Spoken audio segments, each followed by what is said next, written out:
Number 10, BYU. Hi, everybody. Craig Bolerjack, along with Mark Lyons. And, Mark, we know that the factor in this game is going to be the weather. It's snowing, it's cold, it's windy. And let's go down onto the field and check in with Doug Miller. Doug?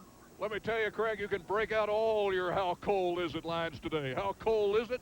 But here on the KSL Weather School thermometer is about 24 degrees. It's dropped 2 degrees since we just began opening warm-ups here, so the temperature is plummeting. You can see the snow falling. The wind is right out of the north, a stiff wind. Chill factor somewhere around 0 to about 4 below right now. So cold and wet and miserable is an understatement for this day here at Falcon Stadium. But plenty of warmth here. I'll tell you, the cadets tuning up across the way as the Falcons come on the field. The conditions here at Falcon Stadium this afternoon, not so bad on the field. Sweepers have been working since daylight this morning, clearing you can see the snow behind me has been removed off the surface of the field. They've used sweepers and plows and scooped it to the side over against the far side of the stadium. It's typical of a muddy field right now, but most of the snow and the icing conditions have been cleared away. They have a heating system under the surface of this field. It will not be used. They think that would only contribute to the muck and the mire that will develop regardless of the afternoon. A great equalizer. The Cougars could not have wished for a worse day to contend with here at Falcon Stadium. For the Falcons and the Wishbone, Craig, they call this bone weather, and you can only guess why. Chilling to the bone, Chilling indeed. to the bone. Talk about the bone, Mark, because today that's what this Air Force Academy team, they live off the wishbone. That's right. They have 3 options off the wishbone. They have the fullback that they'll run on the dive, and the quarterback could keep the football. And then if they come to tackle the quarterback, he's going to pitch to his trail receiver. And it's very effective. It's what they've run for years, and BYU plans on stopping it the same way. I'm interested to see if Air Force comes up with a new wrinkle since BYU's defended it so well the last few years. You know, Air Force Academy, the #1 rushing team in the Western Athletic Conference. Passing, of course, belongs to BYU. And, Mark, you have to think, will that negate today, and will that really calm Ty Detmer down a bit? Well, I think receivers are going to get open. They have a little advantage in a wet field because they know where they're going to cut and when to do it. The defender has to play off of that and react to it. So I think if Ty can get him the football, he'll have an opportunity to throw the ball. And, of course, BYU still with a chance to win the WAC championship, and the Air Force Academy hoping to go to the Liberty Bowl. That's right, and so they're looking for a winning season. All right, it is snowy, it is cold, and it's windy here at Falcon Stadium. We'll come back for the opening kick. Don't go away. The following is a KSL Television sports presentation. Today, from Falcon Stadium in Colorado Springs, Colorado, the BYU Cougars meet the Air Force Academy Falcons on BYU football.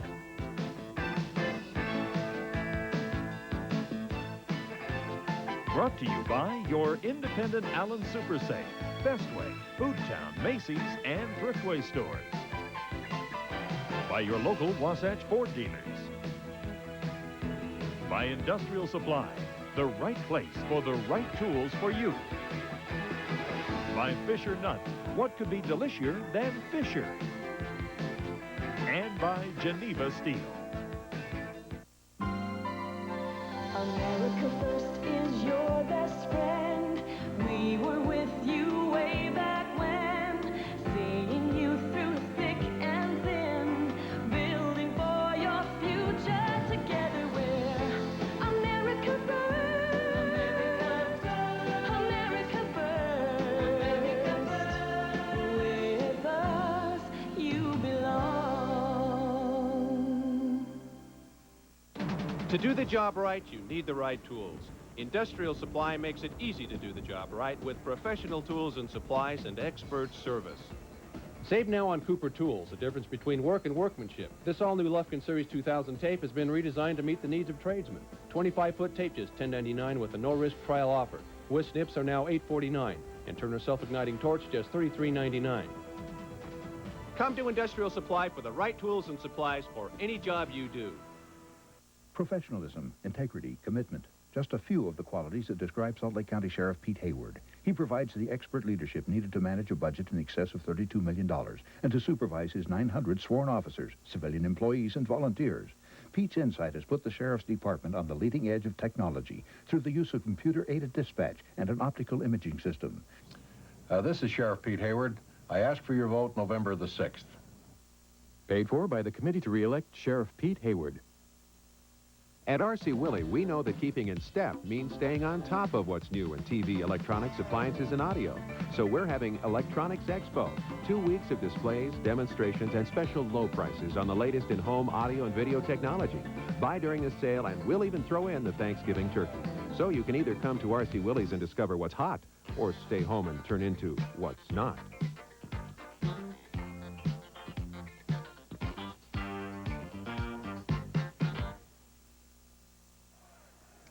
And you're looking live at the Rocky Mountains just outside Colorado Springs. It started snowing late last night, has not let up, and it is a cold and windy day here at Falcon Stadium.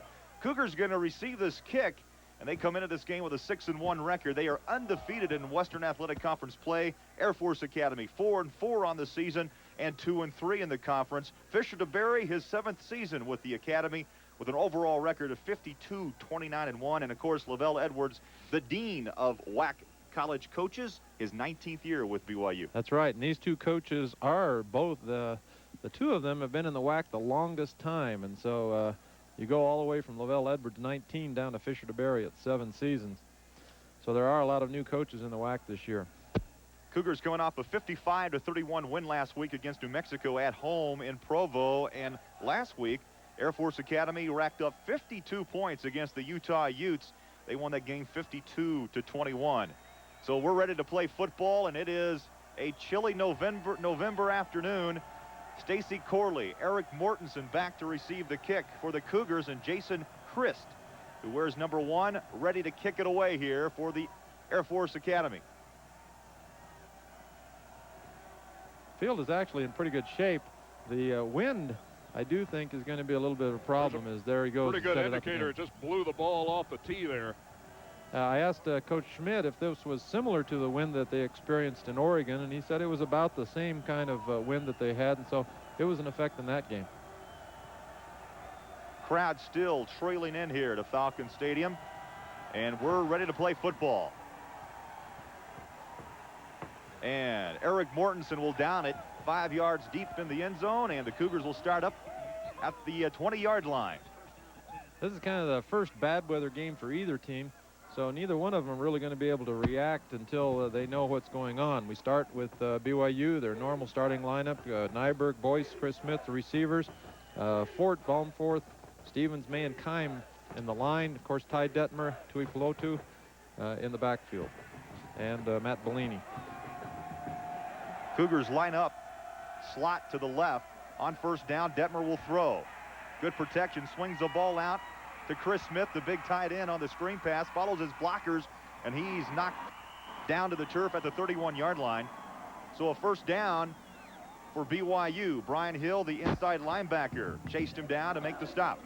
Denver warming up on the sidelines just before that first series. It's not so bad, not so bad. I'd much rather compete with or contend with rain than I would the snow. We'll see how it develops, but right now he says I feel pretty good about throwing the ball. Or he'd rather have snow than rain? No, he said he'd rather have, yes, he'd rather have snow than rain. He said right. Much more difficult to control and handle the ball in a rainy condition.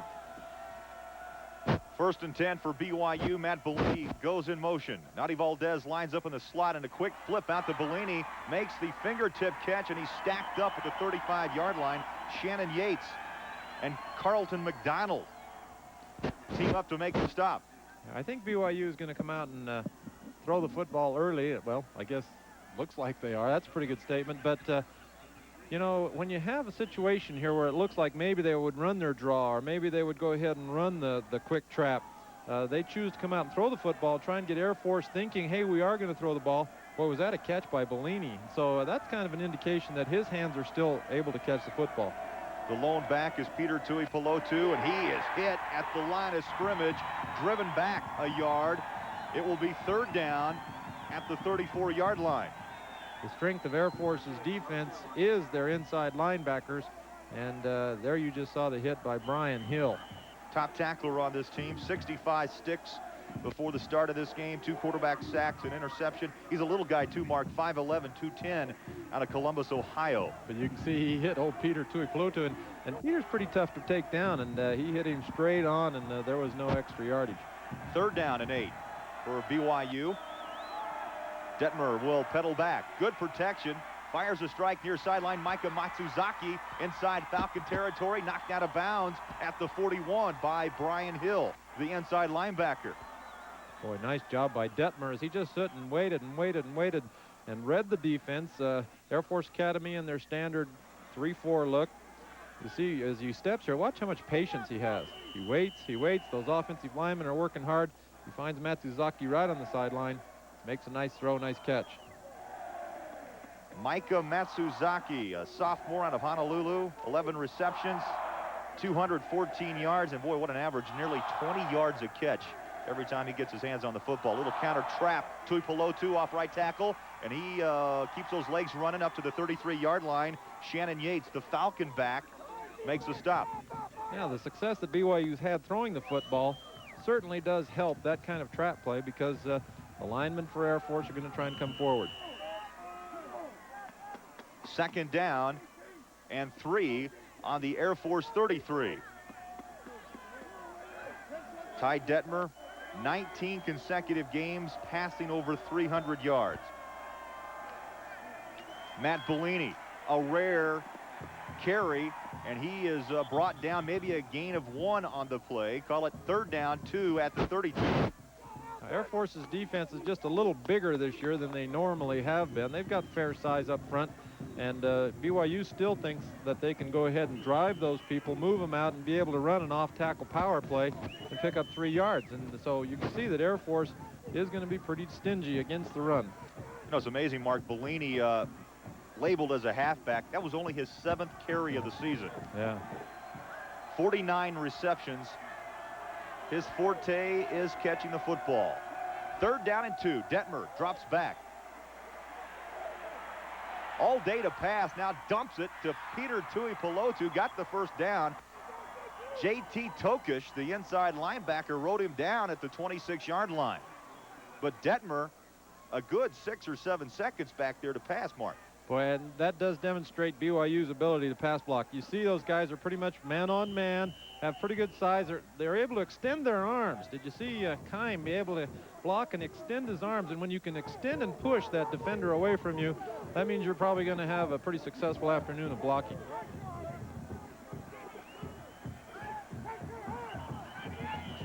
And now the officials calling a timeout. I think BYU's going to take one, aren't they? Detmer's coming over the sideline. Pat Sweeney, the referee today. Timeout, BYU. We'll step aside and take a timeout. 11:07 left. We're scoreless at Falcon Stadium. Don't go away. As a former county attorney of Davis County, I still take a deep interest in county affairs. I'm asking you to elect J. Del Holbrook County Commissioner. Elect J. Del Holbrook for Davis County Commissioner, a native son working to benefit Davis County. In Salt Lake City, Dennis Smith is a Piper stockbroker who will understand you. Understanding you comes first at Piper, Jaffrey, and Hopwood, and Smith. McDonald's presents Golden Moments in BYU football. The Bulldogs were the highest-ranking team BYU had ever faced to date, and the Cougars led most of the second half on this Steve Young to Scott Colley TD pass. But Georgia's Herschel Walker amassed 51 fourth-quarter yards, scoring a TD and setting up the game-winning field goal to give Georgia a 17-14 win in what Bulldog coach Vince Dooley called a monumental struggle.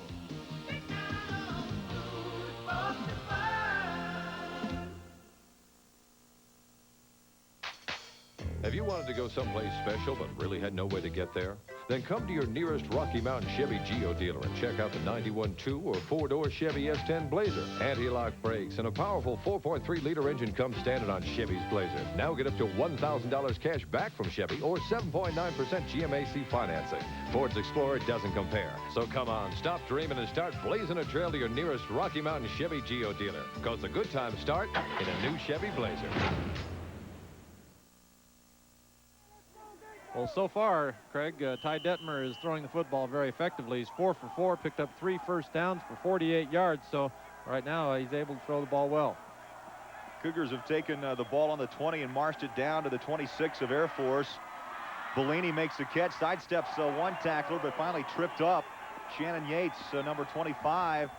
Bellini actually outran him, and Yates put a hand or a leg up, and Bellini tripped and fell and instead of picking up big yardage, picked up maybe 3 on the play. Second down at the 22-yard line. You see him try to sidestep him, and if he could get by it, but see, you're right. Yates just gets that leg up and trips him. Of course, Yates had the 2 interceptions last week against Utah, and that time he came up and made the play and stop on short gain. Little karate kick on Bellini. 10:30 left first quarter. Detmer on second down. A deep drop, good protection. And Detmer throws it across the middle. The crowd wants grounding, but Chris Baker broke in, number 66, and really put the heat on Detmer, and he just dumped it across the middle. Good zone coverage by Air Force Academy. And, you know, if you take away the short receiver from BYU, it is going to be difficult for Ty to throw into the wind, long downfield. And so the outside receivers right now are kind of out of that part of it. BYU football is brought to you by your local Allen Super Save, Bestway, Foodtown, Macy's, Thriftway stores, members of Associated Food Stores. 3rd down and 7 on the Falcon 22-yard line. The lone back, Tui Pelotu. Detmer steps up in the pocket's got a man, underthrows Matsuzaki at the 10-yard line. And that makes it a difficult throw. Ty just couldn't get his hands on it enough to throw the ball deep downfield. Now he had the receiver underneath. Tui Pelotu could have made the reception, and Air Force was in. Pretty much a drop-off pass secondary. So he had the man open, but just didn't have enough control of the football to throw it downfield. So Earl Kaufman, number 86, will come onto the field to try a field goal. They'll place it down at the 31. It'll be a 41-yard attempt. His longest of the season is 43. And he'll kick into a stiff wind, and that ball may be tipped at the line of scrimmage, and it's short. And so the Academy shuts down BYU on their first drive. 10:13 left first quarter. Now that's kind of a discouraging thing. BYU wanted to get on the board early. They put a nice drive together to get down to the 21-yard line and then come away with no points. And those kinds of things, especially into the wind, that would have been an extremely important drive for them to get some score. Well, if you follow Air Force football, you know what type of quarterback they've had here over the past few years. D. Dowis is gone, and they've kind of experimented somewhat. And today, Rob Perez will get his 3rd start. They run the wishbone, and Perez fakes into the line, wants to keep it, and he does. Turns it upfield, picks up maybe 4 yards. Derwin Gray, number 5, they're in on the tackle. Now, BYU, of course, is going to have to stop the dive. That's the bread and butter of the wishbone. They'd like to get that fullback the football and let him pick up 3 and 4 yards at a time. And so that's the part that BYU has to take away from him. And then the other part of it, they're going to try and have to work. 2nd down, Durham on the counter up to the 30. Lost about, well, no, picked up 3 yards. It will be 3rd down and 2. All right, and that's what I think we'll see a little bit more from Air Force Academy today is the counter dive, the counter trap that comes off of the wishbone, and the fullback trap, just because BYU's had such success in stopping the option. One of the things the coaches talked about last night, that's their biggest concern today, those 3 and 4 yard dives right up the gut, man. Not the bone sweep, the option outside. On 3rd down, Perez with the pitch. And Shad Hansen forced that play and tripped up Durham. Boy, they almost had Perez in the backfield. Somebody came through there early and forced him to pitch in a hurry. And when the defender knows who has the football off the option, gives him a little bit of an advantage to be able to come up and make the tackle. So Jason Christ is in to punt the football away on 4th down and 2. BYU playing their stack defense. It's not their normal defense to stop the option.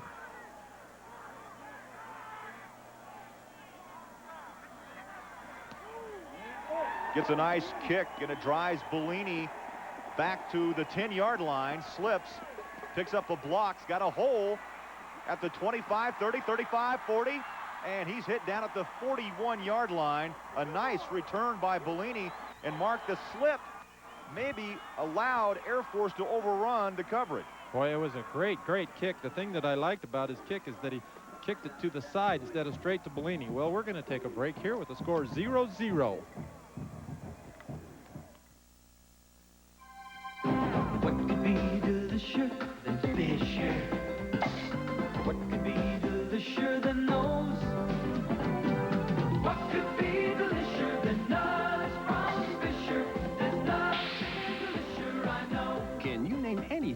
fishier than Fisher nuts. They're fresh picked, fresh packed, fresh roasted, fresh toasted. No wonder they taste fresh opened. What could be delicious than Fisher? There's nothing delicious, I know. Football is very much a team sport, but in every game there are individuals who make the team better by their performance. Geneva Steel makes it possible to give special recognition to those outstanding team players with its Geneva Steelman of the Game Award. In addition to the honor this award gives to the game's outstanding player, Geneva contributes $1,000 in the name of each recipient to BYU's Athletic Scholarship Fund. Congratulations to this week's Geneva Steelman of the Game. Oh, look at that. She's a good-looking ride. Who is this stranger? Don't know. What you feeding her? Conoco Super Unleaded. Helps prevent damaging intake valve deposits. And it helps keep them fuel injectors and carburetors real clean. Ladies.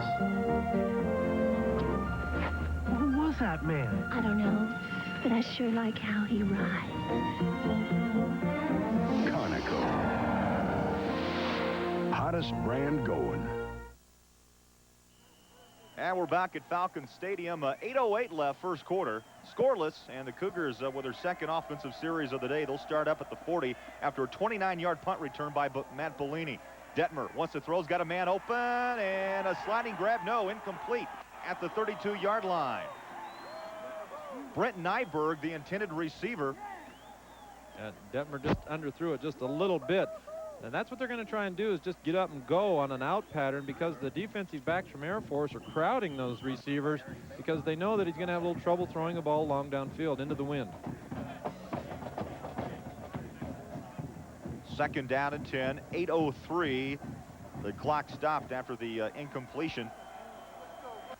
Cougars line up slot to the left. Bellini in the slot. Detmer rolls. Looks back across the grain, throws over the defensive coverage, and nearly picked off by Virgil Simpson, the outside linebacker, number 97, a sophomore out of Houston, Texas. And Chris Smith, the big tight end, the intended receiver. Just not quite high enough for him. Now BYU opened the game with a screen pass, and that's going to be a very effective throw. Here you see Ty trying to set up and then throw back against the grain. Smith thought he had a catch. Now looks at third and 10. Andy Boyce checks in. Double slot for BYU. On third down, Detmer pumps and fires. And a first down catch made by Nyberg inside Falcon territory at the 49. Clifton Lovelace, the outside linebacker. I think they're going to have success with that kind of a play. And I'm kind of surprised it took them their second series and 10 passes to be able to throw that. The inside corners, the corners are playing up very far inside. And here Detmer just sets up. Nyberg goes exactly to the stick, 10 yards. You'll see the stick right behind Nyberg. So he catches the football, makes the first down, makes sure of the catch, and boom, takes a pop. First down for BYU. Mike Solito on the counter, just checked in. Big yardage, 12, 15, maybe 20 yards up near the 30. A 19-yard run by Solito. And he's been on the sideline. Those legs a little cold, you know. You know, you get into this kind of a football game, and once you start playing and you do stay into the game and get into the flow of the game, it's certainly you warm up and you don't notice the cold so much. And so, yeah, I think that's a good point, that the guys that they alternate in here might come off the sidelines just a little bit cool. Mike Solito, a senior out of Union City, California. Another first down for BYU. Solito again gets the call, and he's stacked up at the 29-yard line. Now Detmer made an audible. It looked as though he checked the play off at the line, so he must have seen something. Now he checks quite a bit, but they ran the inside trap again, and this time they weren't as successful. Oh, you can see why, as Hill came all the way across from his outside linebacker spot. Boy, he fills well, doesn't he? Top tackler on this Falcon team, 5'11", 210. Not what you call your prototype linebacker in size and weight, right. But he does cover a lot of turf. On second down, Detmer feels the pressure, runs out of the pocket.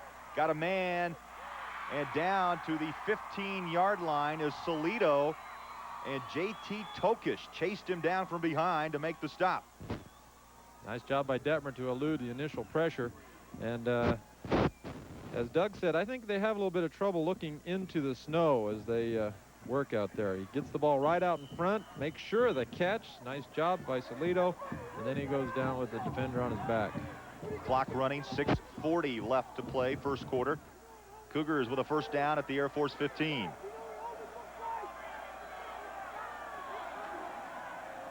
Solito gets the call, stumbles, fumbles the football. It's free, and Air Force has it at the 19-yard line. Carlton McDonald on top of that football, and as the Cougars were driving, Solito stacked up, fumbles the football, and the Falcons recover. Now that happened from him losing his footing as he starts up here. He kind of kicks and trips as he makes that move, and you see the ball slide out away from him. Then it gets drilled right there by a defender. Had it kind of like a loaf of bread instead of having the football at the ends. Then the big pile up, and Air Force comes up with it. Nyberg came awfully close to getting onto that football. Boy, J.T. Tokish gave Solito a pop after the turnover. Perez, the handoff. The fullback is Rodney Lewis. He's the top runner on this Falcon team. He'll pick up maybe 3 yards, call it 4. He's the bread and butter. He won these. How cold are you? I thought I was the only one with cold lips. Yeah, that sounded like I was kind of chattering my teeth, didn't it? But he's the guy that BYU has to stop. Jason Jones and Dan Zedroik in. Perez on the option, keeps the football, and he has buried Alima Fatisimanu along with Shad Hansen. Ran him down to the 26-yard line. It will be 3rd and 3. Good lateral pursuit by BYU. BYU's playing a stack defense. They have no nose guard. There's nobody playing directly over the center right now. Then they have the 2 linebackers in a stack position, so you can't get to them to block them. Something similar to what the Chicago Bears would always have run. Now they're going with 2 wideouts. On 3rd and 3, Perez flips the ball out. Zedroik, and he is tackled at the 31. Tony Crutchfield, the left corner, but not before they got the first down. And that brings this crowd up on their feet, and not a big crowd today. And of course, the weather keeping a lot of people home. Yeah, there's enough people here to notice that they're here, though, and they're getting excited about it. And that's Air Force's first down. Nice job by Perez. As you see, pitches out now. You got one-on-one out here with Tony Crutchfield. He has to make that tackle. Not going to be too often that the cornerbacks are involved with tackling the pitchman. Little motion in the backfield. No flag down, however. Falcons pick up 3. It looked like Deshaun Durham got a little quick start, but the official did not throw a flag. Mitchell and Gray team up to make the stop. Air Force ran what they call end over. They take the split end, and he was over on the same side as the tight end. That makes it an unbalanced line. BYU's defense will not adjust to that. It just takes the tight end out of being eligible to catch the football. On 2nd down and 6. Clock running, 4:15 left, first quarter. Zedroik, the handoff. Pete Harston, the left tackle, made the stop. You know, you look at the lines and the weight advantage BYU brings into this game, Mark. 260, the front 3. That's the average weight for these 3 guys for BYU. Harston, Smith, and Kafusi. The offensive line for Air Force, 240. Yeah, but that's bigger for Air Force. I think Air Force is somehow getting bigger people to come over, and they're coming closer, but they can certainly play. 3rd down and 5. Perez turns it up, takes a hard hit, got the first down. Derwin Gray put the pad on him, but he got a first down. Yeah, exactly. He just barely got that, and Perez was able to. They were able to spread the defense enough, stretch it out enough that Perez was able to just get the ball upfield. He's not going to be real eager to pitch, just because of the same situation there. A little bit uneasy in handling the football. Actually, the tackle is the thing that takes him forward for the first down. To Fisher DeBerry in his 7th year, the master at the wishbone. They'll use about 8 different running backs today. First pass of the day. Perez under pressure, chased out of the pocket and throws downfield, incomplete. This is what makes playing the wishbone extremely difficult, because they can ride the fullback in there and then throw the football. It forces your corners to play man-to-man. In wishbone, you almost have to play man-to-man coverage. Corners can't be involved in playing pitch for that reason right there. If they ride the fullback and then the corner has to watch for pitch and play his outside receiver, you can't do them both. And so BYU will be forced into man-to-man coverage most of the time against Air Force. Second down and 10 at the 43. Perez turns it up. Nice job of stringing it out. Shad Hansen got him by the shoe tops. Perez with a 5-yard gain. Third down and 5. Clock running, just under 3 minutes left, first quarter. And we're scoreless here at Falcon Stadium. That's called playing it soft on the outside. They're going to play the quarterback soft so that he doesn't get a chance to read that outside end, either coming straight to him. He doesn't know whether he's playing pitch or coming to quarterback. Now there's a look at the cadets on hand today. Third down and 5 on the 48. Perez will throw, and he's hit, and the ball falls incomplete. He really took a shot from Scott Giles, the right outside linebacker. Great pressure. Now that time Air Force's line showed pass just a little earlier. The guy he wants to throw to and doesn't ever get a chance. Boy, that was a hit. That was, you know, and you're going to have a hard time throwing the football, whether it's wet or cold or anything, when you got a guy across your back like that. The guy they want to hit on that is the trail receiver, the trail back, and he's arcing on the far side of the field. Falcons will punt for the second time. A high snap. Jason Christ. It's a nice kick away. Bellini settles underneath it at the 7. And the Falcons come down in force, and they stop Bellini at the 13-yard line. So the Cougars will start up in a hole. It's scoreless, 2:13 left, first quarter. Don't go away. We'll be right back. The legendary name in outdoor fun now brings you a new sport. With more muscle than Ford Explorer, advanced stopping power, with a grip that holds tight for extra security. The affordable new Jeep Cherokee Sport. Why buy an ordinary 4x4 when you can own a legend?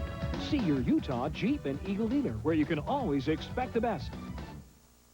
It's the sale you've waited for all year.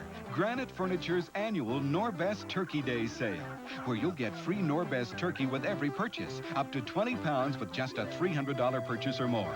This weekend at Granite, you'll find some of the year's best buys on furniture, appliances, carpeting, bedding, and home electronics, and free Norbest turkey with your purchase. So hurry to the Granite Furniture Superstore's gigantic Norbest Turkey Day sale before the deals are all gobbled up.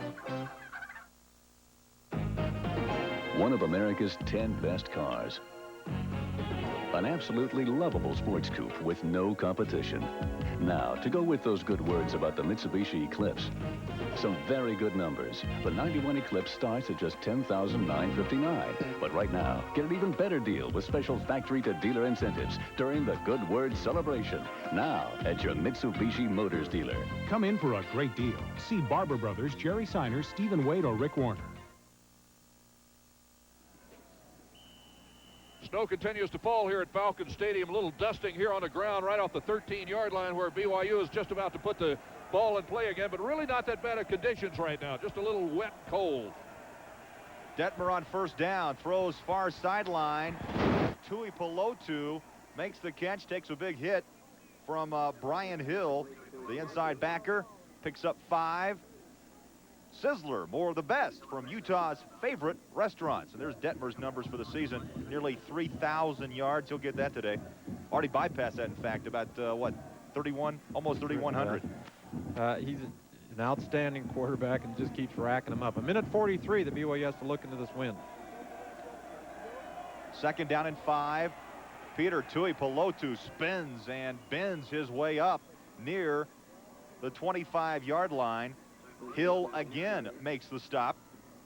Now this is an important play for BYU because they've enjoyed field position all game. Their first drive, they took the ball deep and moved it down and got positive field position.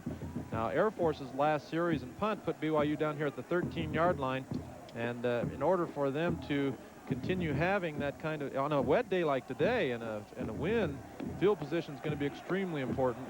So BYU needs to make this first down in order to continue this drive. 3rd and 1. Detmer drops back to pass, fires a dart up to the 30-yard line, and Brent Nyberg made the catch. Eric Faison, some great coverage, riding on his back, and Nyberg comes up with a big first down catch. Well, let's see this replay, because Nyberg does a nice job to get the hands under the football, and look, he makes the catch right up there in the blue part of his pants. Boom, he's got the football. Very good coverage. In fact, I thought it was awfully close to interference. Detmer's 9 of 13 for 90 yards now, and this will probably be the last play of the first quarter. 37 seconds on the clock. Detmer again throws it. Tui Pelotu with a nice diving catch at the 35. Caught that out in front of him. And a day like today, those gloves, Mark, do come in handy, huh? Well, I'll say, I've been wearing them, you know, most. Thanks a lot, though, but I borrowed Dave. Oh, you mean the ones that Peter's wearing? Right. Absolutely. Those gloves are a neoprene type rubber. It's actually a skin driver's glove or a wetsuit type glove. It almost has a tacky surface to it even when it's wet, and it does aid. And you can see Peter just reach out and spear that ball, and it stuck good. First quarter is over. We've played 15 minutes. And in the snow and wind, we are scoreless at the Air Force Academy. We'll take a break and be right back. There's a fall harvest of savings now at your Associated Food Store. Join in the savings during our gigantic Big Brand Sale. Pick up several Dannon 8-ounce yogurt in your choice of flavors at the special price of 2 for 89 cents. Fill the refrigerator with Sunny Delight Citrus Punch and Sunsip fruit-flavored drinks. Each 64-ounce container is just 99 cents. And stock up on 1-pound regular Bluebonnet margarine at the budget-stretching price of 2 for 99 cents. Bring home the harvest at Thriftway, Food Town, and Allen Super Save. To do the job right, you need the right tools. Industrial Supply makes it easy to do the job right with professional tools and supplies and expert service. Vice grip locking pliers are the most versatile tools you can own. Save on the complete Vice grip line, including the popular GLN and 10WR models, now just $7.50 each. And try the new Quick Grip bar clamp. Light, strong, fast, and so easy you can use it with one hand. Come to Industrial Supply for the right tools and supplies for any job you do.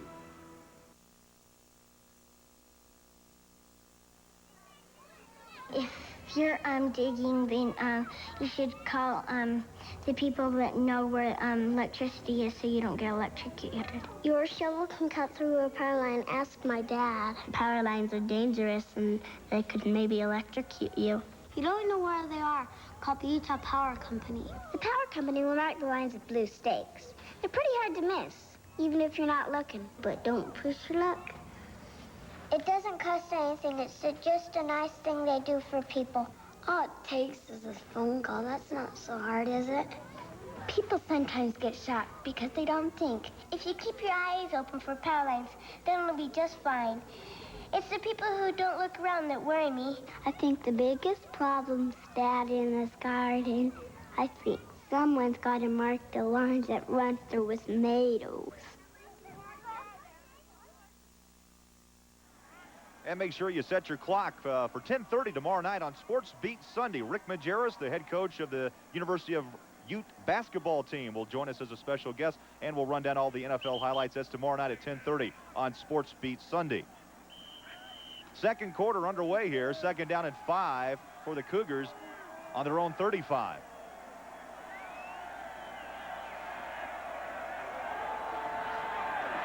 Detmer, good protection. Bellini makes the catch. And still on his feet, driven out of bounds at the 39-yard line by Brian Hill. We've called his number. We've only played, 15 minutes and 10 seconds. He's everywhere. It looks like he's going to match up with Bellini pretty much wherever he goes.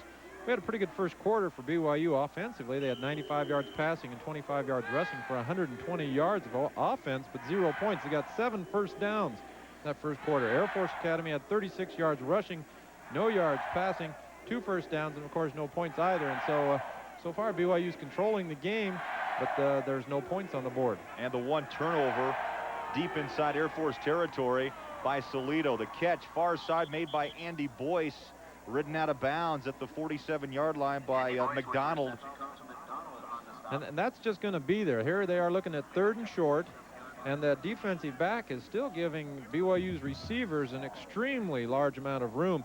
And I think that they're going to continue looking at on 3rd and short yardage to just hit that quick out pattern, the hitch pattern. You can see that defense, he's not anywhere. It's 3rd and 1, and there's nobody around back there. Andy Boyce, what a season. Number 2 in the country in yards per game, nearly 110 yards receiving per game. That's number 2, according to the NCAA. And Solito on first down tried to cut back up the middle and lost his footing. Now the play is designed to go a little bit further to his left, but he saw there was nothing happening out there. Air Force is going to be extremely quick in reacting to that initial block. They read what they call read heads extremely well. As that lineman tries to block him right or left, well, they're very quick to offset that kind of a move. 2nd down and 10 on the 47. Clock running, just under 14 minutes left in the half. As a look at Ty Detmer, Heisman Trophy candidate. Rolls out, protection, Chris Smith, and he makes the catch and takes a shot at the 37 by Shannon Yates, the Falcon back. And Chris Smith, a little bit of a mismatch. Smith weighs in at 240 and Yates at 194. Now watch Chris. He knows that defender's right behind him. He settles down there in the middle, makes the catch, and he prepares himself. See, he gets ready for it. He knows he's going against the zone. He knows that guy's going to come to the football. And so as soon as he catches it, he prepares himself and was able to bounce off that hit. Bellini in the slot to the right. Tui Pelotu, the lone back. And Peter will follow his left side blocking. Ooh, really close to a big play as the right side of the line pulls out in the little counter trap. And Peter gets all the way outside. But you'll notice, I think he's right behind Mike Keim. Mike Keim as he makes that cut right off the block and almost squirts through there clean. Mike Keim, the right tackle. He can pull out of there 6'8", 285, a little guy. And he, you know, with a guy that size, you kind of just get in his draft as you go upfield. Pick up a couple of miles an hour just like by following the semi up here this morning. 2nd down 3, Detmer. All time to pass. Got a man, Smith, wide open, down at the 10, breaks a tackle, down to the 7-yard line.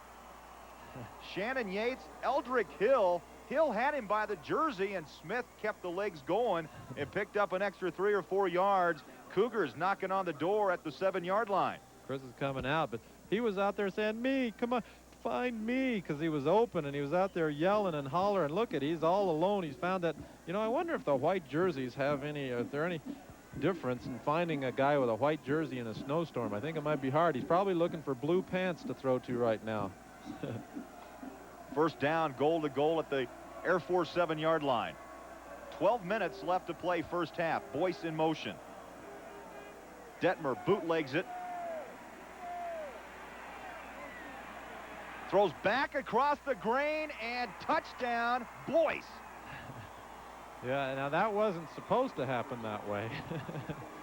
He had 8 seconds to throw that pass, and so as he made the little counter trap fake, there he took the hit. Boyce was getting ready for it, and Detmer gave him a shot.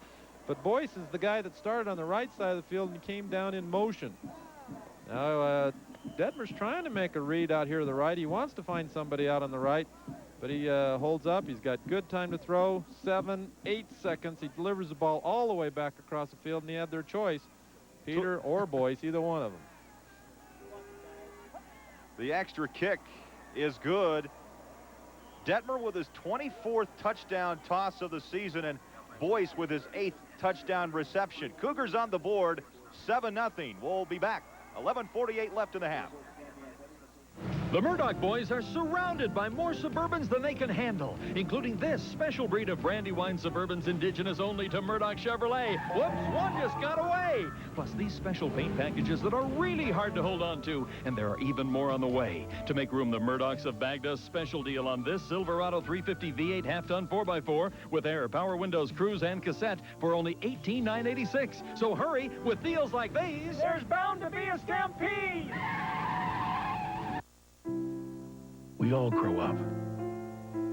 Along the way, learning from whomever is willing to teach us. And it's interesting, isn't it, how today our eyes get opened and minds get broadened, where our heroes come from and dreams begin. And as television grows up with us, maybe the secret lies not so much in trying to know what tomorrow will bring, but just in making sure we know someone who does. It's the right move. It's the right choice. Provo City, the move is going on. Send her flowers if you want her to forgive you. Wear Elizabeth Taylor's Passion for Men, and she'll forget it ever happened. Elizabeth Taylor's Passion for Men, and now traveling companions. Your gift with any purchase from Elizabeth Taylor's Passion for Men at CCMI.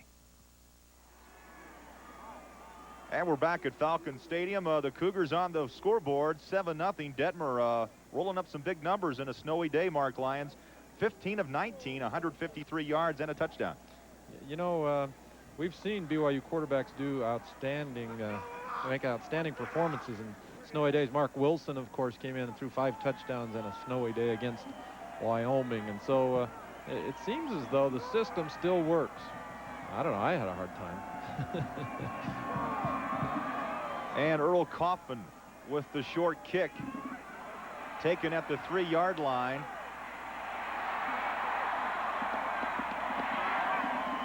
Nice return as the Air Force gets into a real nice tight wedge on that kickoff return.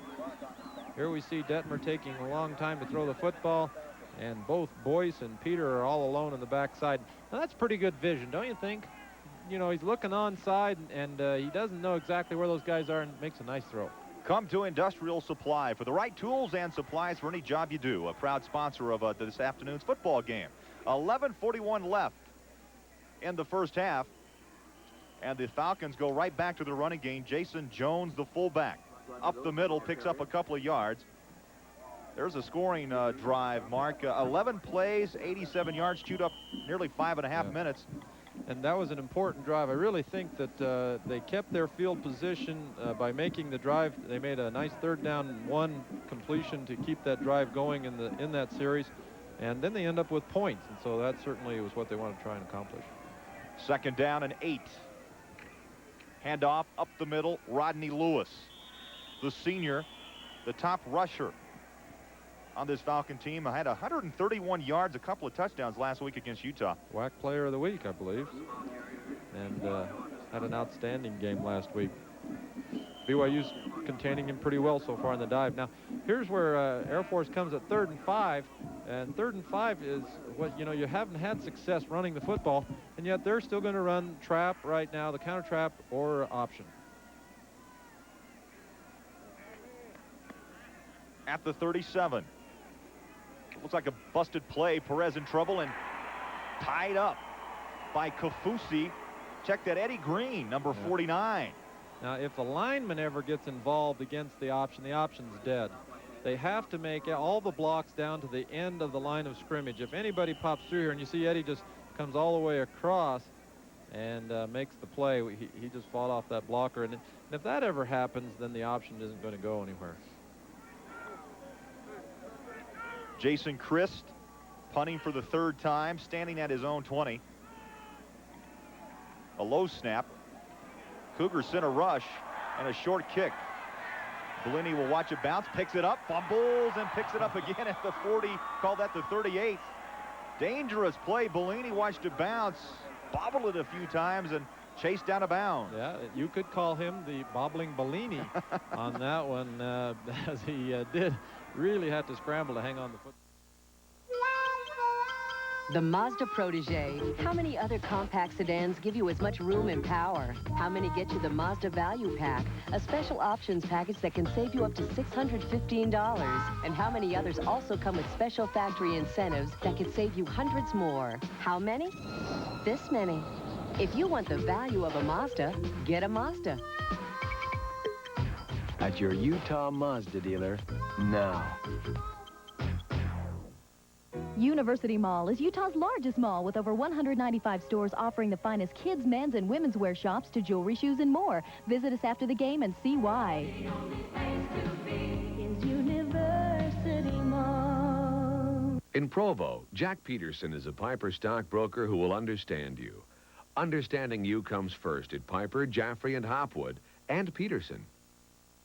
Dusty's GMC Vans and Trucks, Utah's #1 GMC dealer, announces the biggest sale in their history. We're way overstocked, so we're passing special factory incentives to you. Now is your chance to buy at discounts never offered before. Completely loaded 90 SLE Suburbans discounted to $6,000, some up to $2,000 below dealer invoice. Payments start at only $290 per month. Luxurious 90 custom vans are discounted up to $8,000, starting at only $17,995, and monthly payments from $257. There has never been a better time to buy than now at Dusty's GMC Vans and Trucks, 3405 South State, Salt Lake.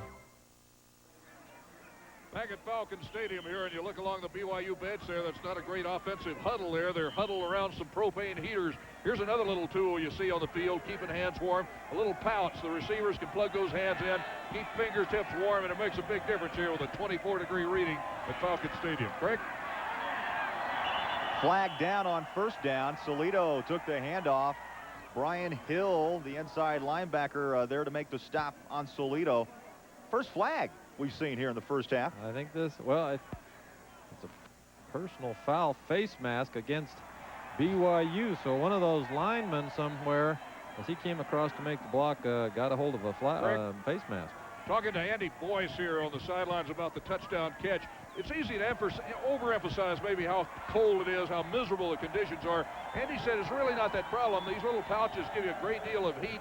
They're insulated. The body heat keeps your fingertips warm. He says the big deal is just keeping concentration up through the snow, watching that ball in, sucking it all the way in. So that's all there is to it. Doug, do you get to keep that for the rest of the game? No, it's a borrowed. It's a borrowed hand warmer. Yeah. Well, that's a brutal penalty against BYU. It's the personal foul kind of face mask. 1st and 25. A quick flip out to the far side. Boyce buried at the 29. J.T. Tokish leading the charge of blue jerseys. So wide receiver screen as Andy's going to try and pick up that first tackle on that side as he comes out to block on the corner and then get straight up field. But also they weren't able to seal off the inside linebacker as he was able to get out. Tokish had great lateral pursuit to get out there and make the tackle. A loss of 1 yard on the play. 2nd and 21 on the Cougar 29. Nyberg lines up slot to the right, and now Boyce in motion. Detmer runs out of trouble, back across the grain, and another catch made by the big tight end, Chris Smith. Past the 45 at the 46, 4 yards shy of the first down. That's his 4th catch so far, and he's having a great afternoon out there, just standing out there in the middle of the field. That's going to be about 70 yards. Boy, nice job by Detmer again, and you see how he threw against his body. But you can do that when the wind's behind you. It helps you a little bit, but he's fading away as he threw the football. I think he has a strong enough arm to play the game, don't you? You know, sometimes you judge a quarterback on how tight the spiral is, but Ty's pass is not all that pretty at times, but he gets the job done. 3rd down. Detmer again trots back. Smith again inside Falcon territory, down at the 41-yard line.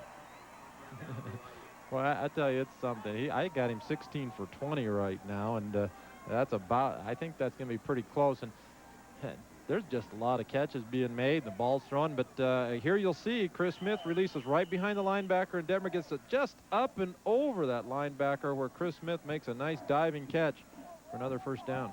And remember, Smith just, 4 weeks ago had knee surgery.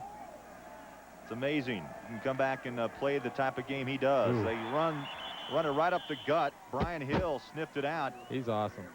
I tell you, I don't know if he was on a stunt that time, if he read that trap. I think he's doing an excellent job of reading the line. He just seemed to know, boy, here comes the trap, and it's going to be right here, and he's straight up in there filling that gap again. Nice job, Brian Hill. 2nd down, 11. Clock running, 7:15 left in the half. Only scoring was a 7-yard pass from Detmer to Boyce in the early minutes of the 2nd quarter. Falcons showing blitz. Cougar line picks it up, a little lob pass out to Zundell, the backup tight end. He's got a lot of running room, 15-10, and knocked out of bounds at the 9-yard line. Eldrick Hill, the free safety, made the hit. New formation for BYU. That time they came in with 2 tight ends. Chris Smith was on top. And Zundel was on the right side, and so then they ran the counter trap fake. You see Detmer, those linemen are all pulling, and they pull protection out for him. Zundel is all alone. Now, the two tight ends forces that safety that was free. Now he has to play somebody, and maybe he doesn't recognize the formation, and that's what Zundel gets him wide open. A junior, 6'5", 230. First and goal at the 9. Salido, the handoff, cuts it back up the middle down near the 6. Now that time they ran two tight ends and gave it to the counter trap, and Salido decided let's go the shortest distance, and he cut it straight up instead of following those white shirts with him out to the wide side of the field. I think it's a good choice. Right now Detmer's got 220 yards throwing, so there's another, I think he's on his way to catch Steve Young at 22 straight, so of 200-yard games. NCAA records just keeps knocking them down. Salido, the handoff. Near the goal line, they'll mark it down at the 2. And that time he decided to get out and run. He needed a block from the wide out. In order, if the wide receiver would have been able to get and shield his defender just a little bit better, I think that Salido would have been able to get that all the way in. But you see right here at the end of his run, he has to cut it back inside, and he also decided, boy, there's the goal line, I'm going to get it. 3 yards away. Mike Keim pulling again to lead the way. Now the Cougars come up with that full house backfield. Sim Tia, Scotty Charlton, Tui Pelotu gets the call. Did he get in? Yes, touchdown. Well, a linesman on the far side saw Peter get the nose of the football over, apparently. And I was interested. That's interesting that BYU chose to run three plays from the 9-yard line. 2 counter traps, and then lead the big boy up there through. Let's take a look. Here's Tui Peluto. Nice block out there by Charlton. There's Peter reaching for the goal line. Peter has a unique knack, man, of sticking that ball out there. He says he can smell that goal line dust, and he just has a way of threading that ball through traffic and getting it over the edge. The 6th touchdown run of the season for Peter Tui Pelotu. Or Kaufman in to try the kick after, and he boots it through the uprights, and the Cougars build a 14-0 lead. 5:19 left, and now there's a flag, though, down on the field at the 9-yard line. He's going to call a white captain over. So apparently this penalty is going to be against Air Force. Pat Sweeney. Roughing the kicker, I think, is a call. Running into the kicker. Point is good. Penalty will be assessed on the kickoff. So the extra point does stand 14-0. As you see, Kaufman taking a hit, and they will mark it off on the kickoff. We'll be back. When you need a business or personal computer, see ICS Today's Computers in Provo. During our 15th anniversary, purchase a compact Desk Pro 386N and receive a 40 meg hard drive free. This slimline 386SX computer includes 1 meg RAM and high-speed integrated VGA. Get our great prices and a free 40 meg hard drive with every compact Desk Pro 386N purchased. Purchase your computer from one of Utah's oldest and most respected dealers. ICS Today's Computers on the BYU Diagonal in the Albertson Center in Provo. It's the year-end closeout now at Rick Warner's Chevrolet Buick Geo. Choose from over 200 new 1990 cars and trucks below factory invoice, like a new 1990 Geo Prism, now only $7,995 plus tax and license. Or drive home a new 1990 Chevy half-ton four-wheel drive pickup for only $11,995 plus tax and license. Buy now and make no down payment and no payments till November. Hurry to the year-end closeout at Rick Warner's Chevrolet Buick Geo in Provo. Tasting fresh. Tasting just what I want. Tasting more at a salad bar price. Chuckarama, the tastiest buffet in town. Tasting better than ever. Chuckarama. If your tires are worn out and in disrepair, your local IFA store can offer a variety of solutions. IFA carries a full line of Co-op and Kelly Springfield tires for cars, vans, light trucks, and farm equipment. For service and dependability, we're IFA, helping you get around. Behind every outstanding sports program is a strong booster organization. The BYU Cougar Club is an important part of BYU's success. Call 1-800-I-AM-4-BYU. Be part of the excitement. 14-0 here at Falcon Stadium.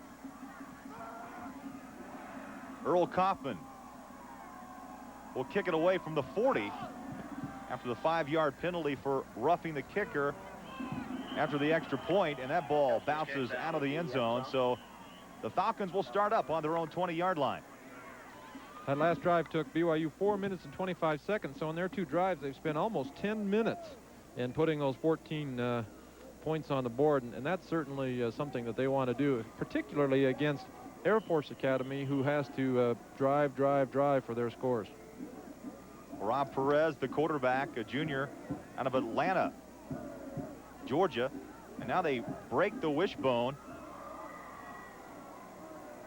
Perez. And they try to run it off the right side and maybe a yard. Rodney Lewis, or check that, Jason Jones in at fullback, number 30. They split the bone that time, and that doesn't change a whole lot for Air Force Academy. The lead blocker is either going to try and block on the man that takes quarterback or the man that takes the pitch man. And so he can do that out of the wishbone, or he can do it up in a slot, or he could even do it out there in a twins. And so it doesn't matter a whole lot that they split that guy. His block's going to be about the same. 2nd down and 9.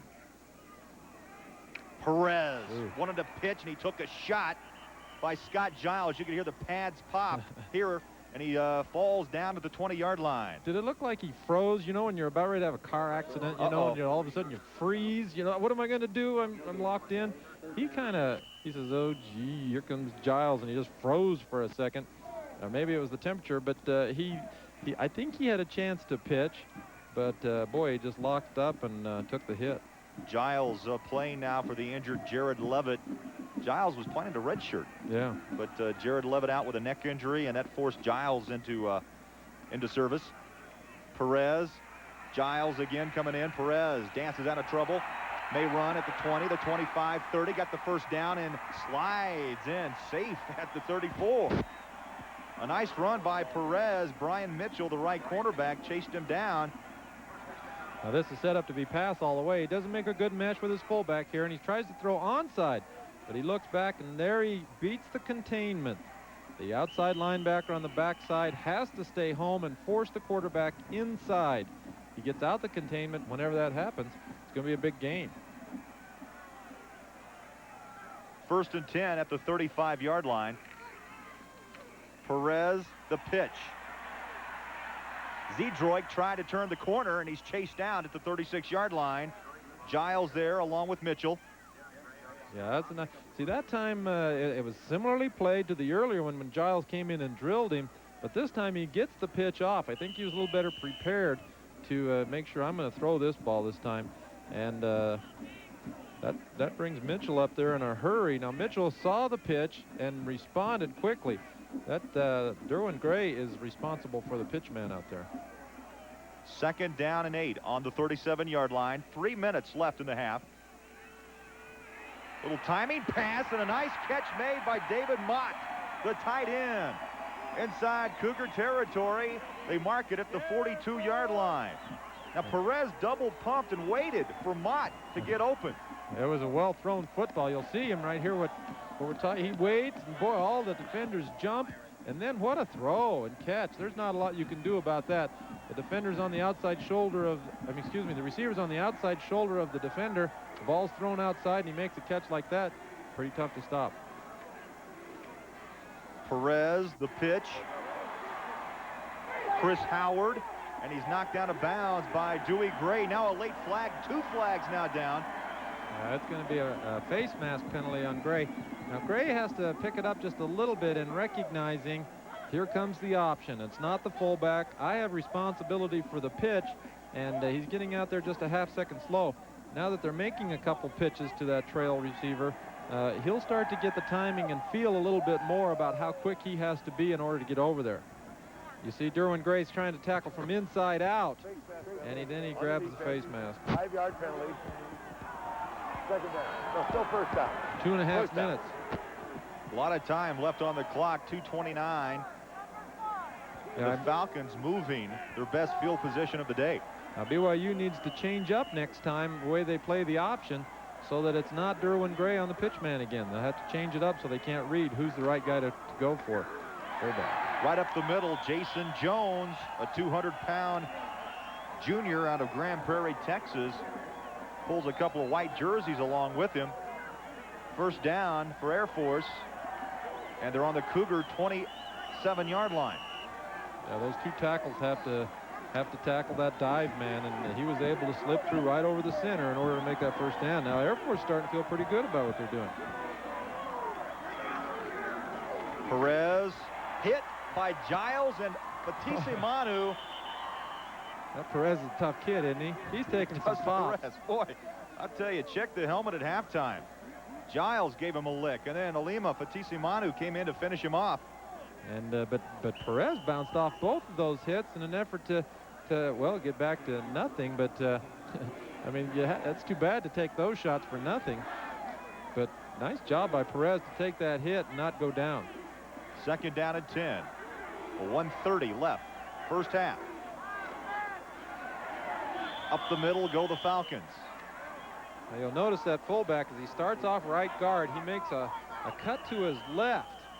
Air Force is going to take a timeout in order to stop the clock here and try and get the points on the board. Makes a cut to his left, right up over the center. So here we have BYU 14-0 over Air Force. First pregnancies are unique in many ways. Channel 5 presents Your Health Today. This segment sponsored by HCA St. Mark's Hospital. Women expecting their first child have greater concerns, more questions, and greater anxiety simply because they haven't had any comparable experience. The special needs of new mothers have prompted the development of Firstborn, which offers a variety of support services designed for first pregnancies. Firstborn services include helping you select a physician who suits your needs and preferences, an RN counselor to provide you with advice and guidance as your pregnancy progresses, a 24-hour helpline, a wide variety of childbirth classes, and a monthly newsletter. Increased education, support, and attention can make a big difference in the overall success of a first pregnancy. To learn more, pick up a free brochure at Osco Drug or call HCA St. Mark's Hospital, your Center for Excellence in Women's Services, at 268-7777. Getting warm down there, Doug? Hey, you know, the temperature has soared up to 28 degrees down here. Clouds have lightened up a little bit. The snow continues to fall, though, at Falcon Stadium. It's still plenty cold.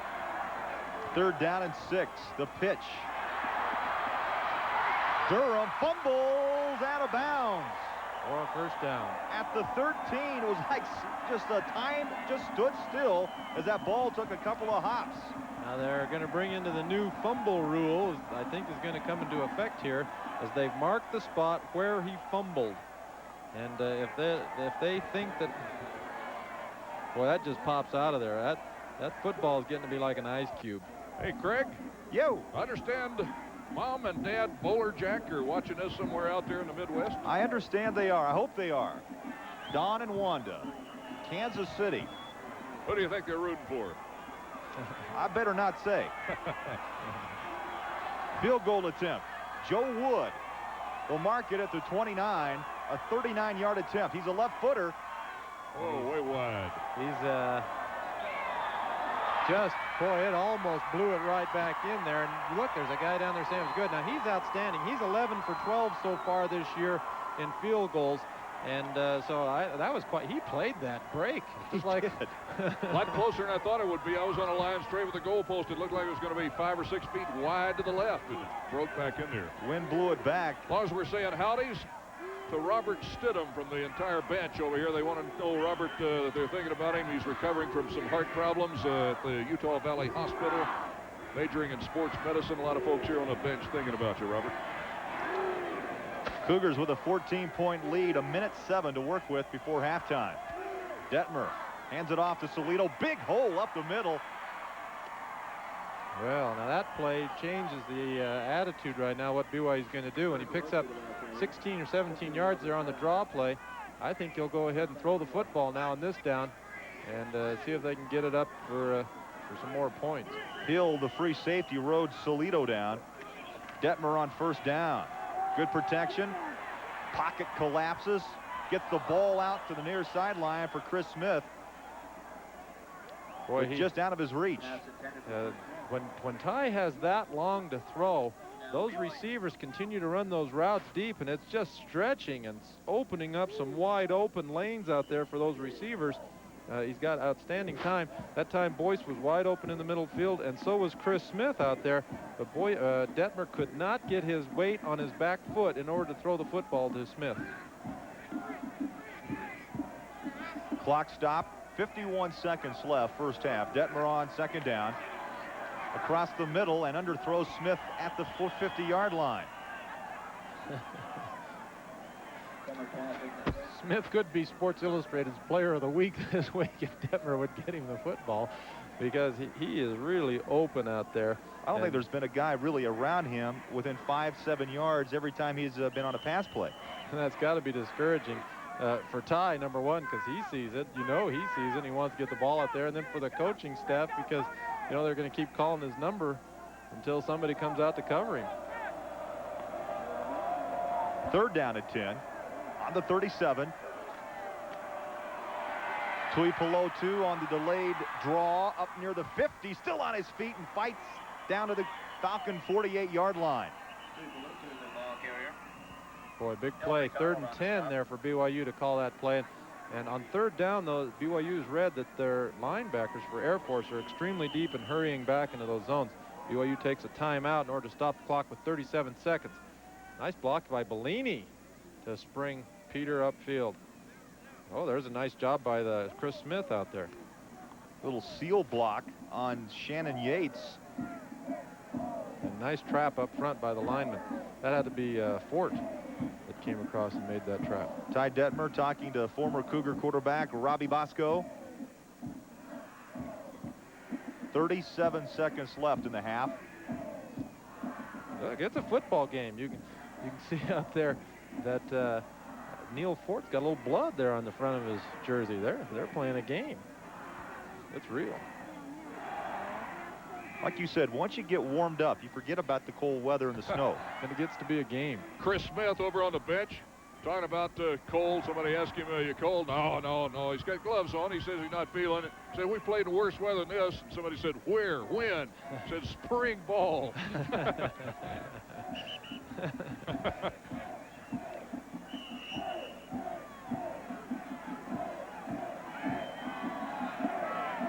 First and 10 on the 48-yard line of Air Force. Play action, Detmer to Boyce.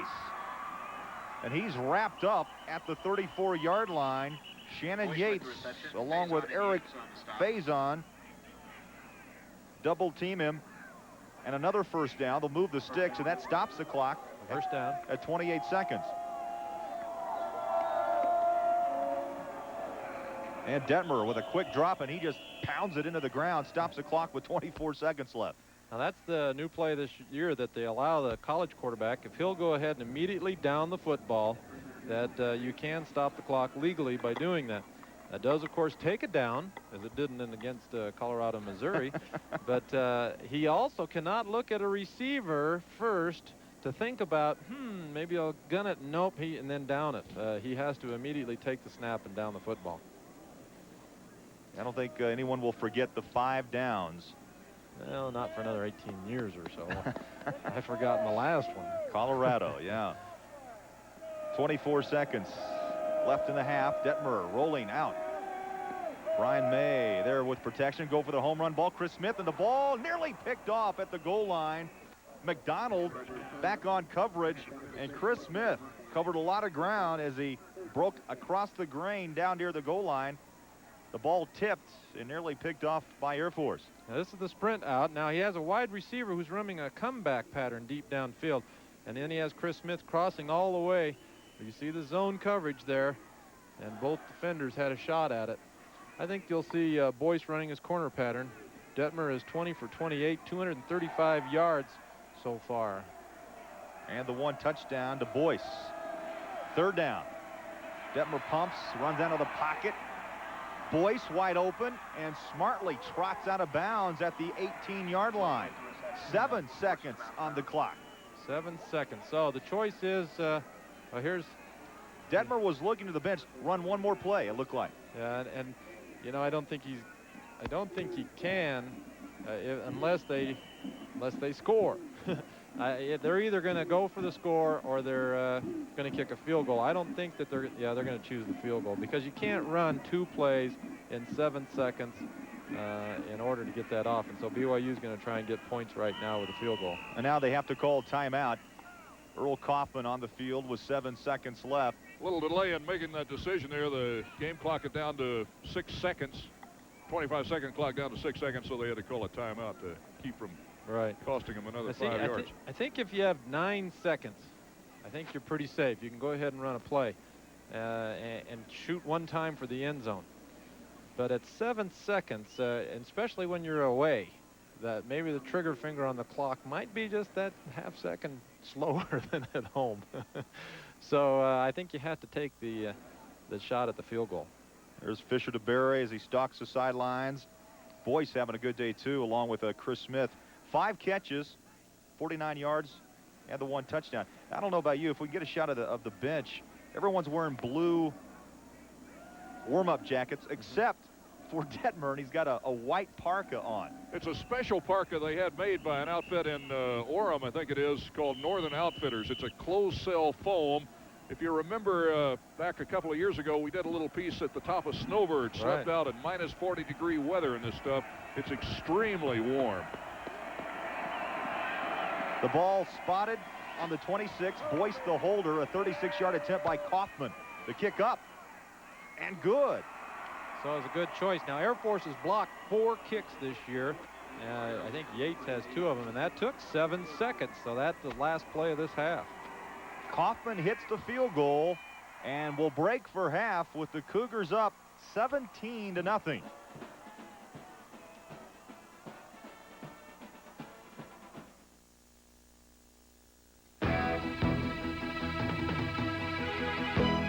Today's game is brought to you in part by R.C. Willey. We simply sell for less. And by Conoco. Quality fuels and motor oils, the hottest brand going. As Congress goes astray, a voice from Utah works to steer it right. Jim Hansen. He votes against big spending, against pay raises, and sets an example, returning $300,000 in unused office money to the U.S. Treasury, earning the respect of his colleagues who named Jim Hansen to serve on the Ethics Committee, where he leads the fight to clean up Congress. Utah's Jim Hansen. Respected, effective.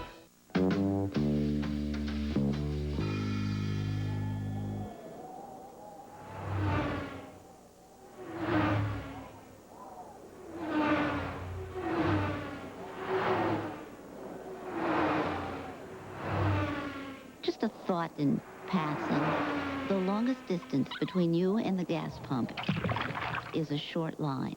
The Geo line of short compact cars from Gus. To do the job right, you need the right tools. Industrial Supply makes it easy to do the job right with professional tools and supplies and expert service. Kennedy Toolbox's chest, roller cabinets, and workbenches are the professional's first choice for quality. Utility toolbox, just $23.40. 11-drawer machinist chest, $158. And 5-drawer roller cabinet, now $267.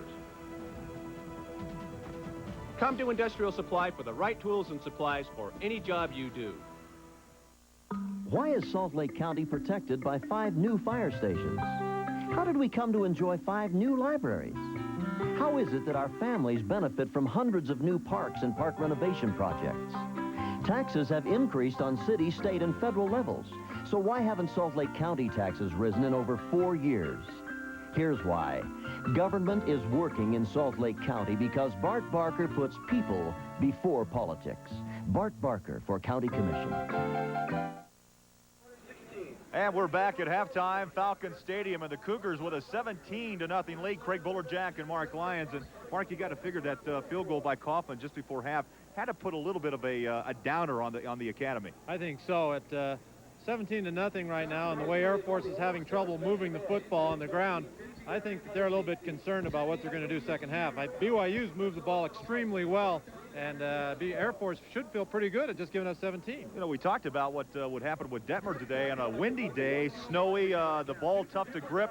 nearly 250 yards in the first half. I don't think he's left anything in anyone's mind to doubt him, what he can do on the football field. Well, Air Force is putting a lot of pressure on their 2 inside linebackers. They're making all the tackles, but they're also having a hard time covering Smith and Boyce in the middle of the field with their safeties deep. You know, Doug, you've had a good first half. I guess you haven't frozen up completely. But really, you know, the footing has not been all that bad either today. I'll tell you what, you got to give these guys at Air Force credit for the condition that they've kept this field in. It's snowing, spitting a little snow here, and it's cold, certainly. It's been between, 25 to 28 degrees, which is about what it is now, 28 degrees. But not that bad, not much more than just a normal wet, muddy field. Pretty good crowd here behind me in Falcon Stadium. You can see a lot of Air Force fans out on the field right now. The Air Force Falcons, there goes Thunder, I think is the bird's name, making a dive at the target as halftime unfolds here. And across the way, hundreds and hundreds of cadets. They have to be at this game, rooting for the home team, of course. So at Falcon Stadium today, there's plenty to keep you warm if you get involved in a great football game. Air Force, by the way, I understand Mark and Craig had hoped to hold Detmer to 150 yards today. They figured if they could keep Detmer in the passing attack because of the weather, the equalizer to 150 yards, they had a chance. It might come down to who had the ball last. It looks like that is one goal falling a little short today. All right, Doug, we're going to come back, talk more about this half. Let's first go back to Salt Lake City. Brad Steinke standing by with Sports Central. Brad? All right, thanks, Craig and Mark. We'll get you got up to date with all the scores around the country, plus highlights of the BYU Air Force contest right after this. In Provo, Dwight Christie is a Piper stockbroker who will understand you. Understanding you comes first at Piper, Jaffrey, and Hopwood, and Christie. Gene Harvey Chevrolet Geo's Harvest Sale gets you a new Geo Metro first-time buyer's price at only $59.95 or as little as $109 a month. A new Storm for only $99.95 at Gene Harvey Chevrolet Geo in American Fork. Hi, Utah County. This is your old friend, Pete Fackler. We make tire buying easy. Come see us today. You've got to know Fackler Tires made tire buying easy for over 29 years with qualified salespeople and unbeatable follow-up service. Fackler carries only top quality products like Dunlop tires for the smoothest, safest ride on the road today. And you know Fackler will give you the best price around. That's why you've got to visit Fackler Tire in Orem, Provo, American Fork, or Spanish Fork. Sports Central is brought to you by Fackler Tire. You've got to know they're your tire store. By Precision Tune, where your tune-up can save you money at the pump. And by participating State Farm insurance agents. Like a good neighbor, State Farm is there. We are at halftime of the BYU Air Force game. The score right now reading 17-0 in favor of the BYU Cougars. Time to get you caught up to date on college football around the nation. Plus, we'll have more from Tokyo as the Jazz lose their season opener to the Suns. It is a cold and snowy afternoon in Colorado Springs. The 10th-ranked Cougars taking on the Falcons of Air Force. Highlights from the first half, and really the snow not having that much effect on Ty Detmer. Second quarter, Detmer goes to Andy Boyce on his 7-yard touchdown, has all the time in the world. Look at the conditions on the field, goes across, finds Andy Boyce to make it 7-0, BYU out on top. Still second quarter, Peter Tuipulotu got the call, and he went 2 yards to make it 14-0 BYU, and believe it or not, some Cougar fans braving the elements. I guess it's about 24 degrees right now in Falcon Stadium in Colorado Springs. The defense looking for their first shutout of the season. Scott Giles makes life miserable for the Falcons. Getting to the quarterback right there, then a host of Cougar tacklers bring him down. And right now, as I mentioned, the score is 17-0, BYU leading at the break. The running Utes trying to get back in the win column tonight as they take on the Aztecs of San Diego. We're back at Air Force Academy. The Falcons trailing BYU 17-0 here at halftime. And Mark Lyons, Fisher DeBerry, his thoughts, you think at half, you stay with the ground game. I mean, that's his bread and butter. They did try the pass, though, surprised me a little bit in the first half. Their last drive that they had some ground. They had some gains on the ground. The pitch was working pretty well for them. I think they're going to try and work on that a little bit harder and getting that early pitch and putting together another consistent drive. And if they can get one out of it and score, then I think that they'll feel pretty comfortable about being in the game. How about a 17-point lead for BYU? Is that comfortable in a day like today with the wind, the snow, and the cold? And the way they've stopped the wishbone. I think they feel pretty good about it, but I'm sure that they want to get one more on the board. All right, we're just about ready to get underway. Third quarter action coming your way. 17-0, BYU on top. We'll be back. Don't go away. Here in the West, who's #1 in trucks? Your Ford dealers. But the best never rest. So we created special 4x4 Mountain States editions of America's #1 trucks. F-Series and Rangers. Mountains of equipment. Air, AM/FM cassette, special interior package. This Mountain States window arch and badge. Mountains of savings. Save over $2,800 on F-Series. Save $2,400 on this Ranger Super Cab. Mountain States Ford 4x4s. A peak selection at your local hometown Ford dealer now. Barbecue? Sure, but summer's over. Baggett? McDonald's? Hey, McRib. All right. You know, I sure could go for some, fries and a Coke with that. A McRib pack. I'll take it. Hey, let's eat. Oops, better do it now, huh? McRib. McDonald's? For food, folks, and fun. Chomp. There's a fall harvest of savings now at your Associated Food Store. Join in the savings during our gigantic big brand sale. Pick up several Dannon 8-ounce yogurt in your choice of flavors at the special price of 2 for 89 cents. Fill the refrigerator with Sunny Delight Citrus Punch and Sun-Sip fruit-flavored drinks. Each 64-ounce container just 99 cents. And stock up on 1 pound regular Bluebonnet margarine at the budget-stretching price of 2 for 99 cents. Bring home the harvest at Best Way, Weinigers, and Macy's. Commissioner Barker now says he's changed his mind on the resignation, but does he now say the Salt Palace blunder will cost taxpayers $55,000 over the day. While parents are still waiting for the overpass on 47th South, commissioners promised would be. Commissioner Barker has now The said headlines change, but unfortunately, the stories stay the same. The fact is, Salt Lake County can no longer afford Bart Barker's indecisions and bad judgment. I'm Jim Bradley. I'd appreciate your vote on Tuesday. The following is a KSL television sports presentation. Today's game is brought to you in part by Texaco System 3 Gasolines, star of the American road. And by your neighborhood Rocky Mountain Chevy Geo dealers.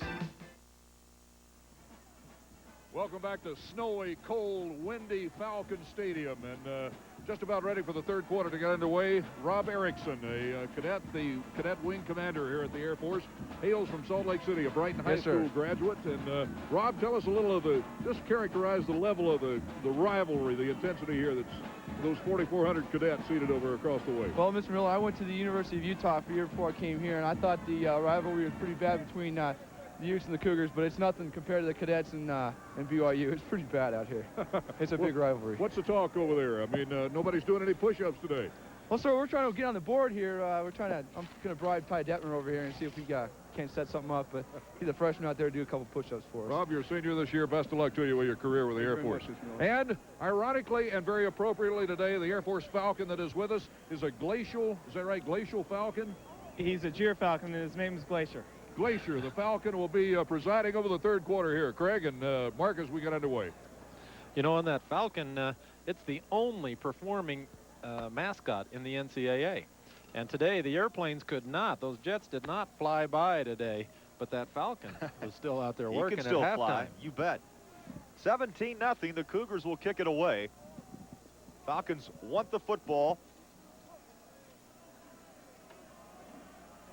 Earl Kaufman at the 35-yard line as we start the third quarter here.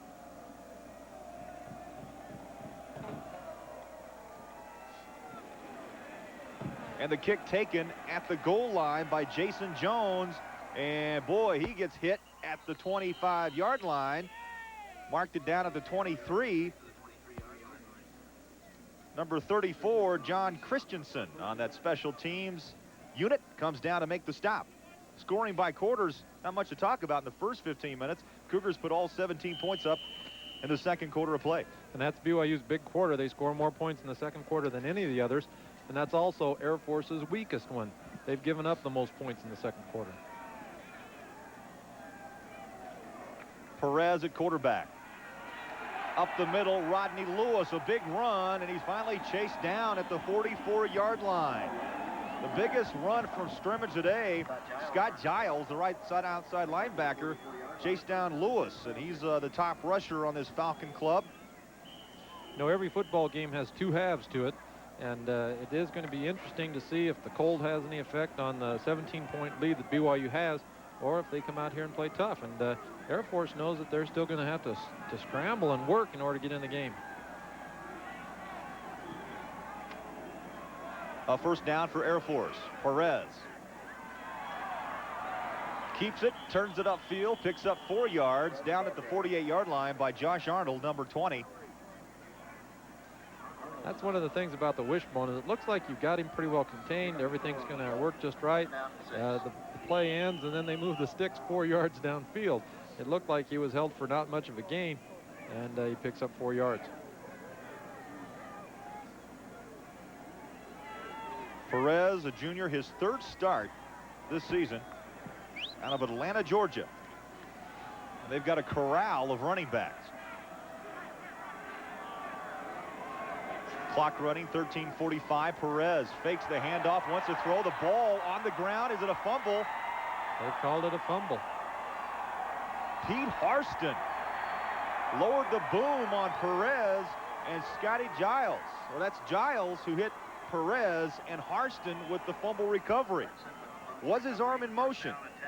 Here comes Giles from the backside. It was not going forward. He pulled it back, but he had not yet gone forward, and you can see that the collision was what caused the fumble. I think that was a correct call. Turnovers now are even. Solito fumbled in the first quarter for BYU, and now Perez. The ball knocked out of his hand. Cougars on the 36-yard line. Detmer at quarterback. Play action. Going for the home run. Ball. Boyce. Touchdown. He almost didn't see him. Now, who's down out there? Detmer took a shot after he let go of the football up on his feet. His 2nd touchdown pass of the day. Boy, he almost didn't see Boyce. Boyce is supposed to run a corner pattern. And so as Detmer comes out, you'll see he makes the play fake. He fakes the counter trap, and he comes out. Now, Boyce right now is gone to the center of the field because there's absolutely nobody there. And so Detmer finds him, throws the football to him, and there it is, the touchdown. Boyce made a read in the defense and saw that they were playing a double zone, had a man outside, so there was nobody in the middle of the field. Touchdown pass number 25 for Detmer, and the 9th touchdown reception for Boyce. They've hooked up twice today. Kaufman in for the extra point. Boyce the holder, and it's no good. Off to the left. A 36-yard touchdown from Detmer to Boyce. And the Cougars up 23-0. We'll be back.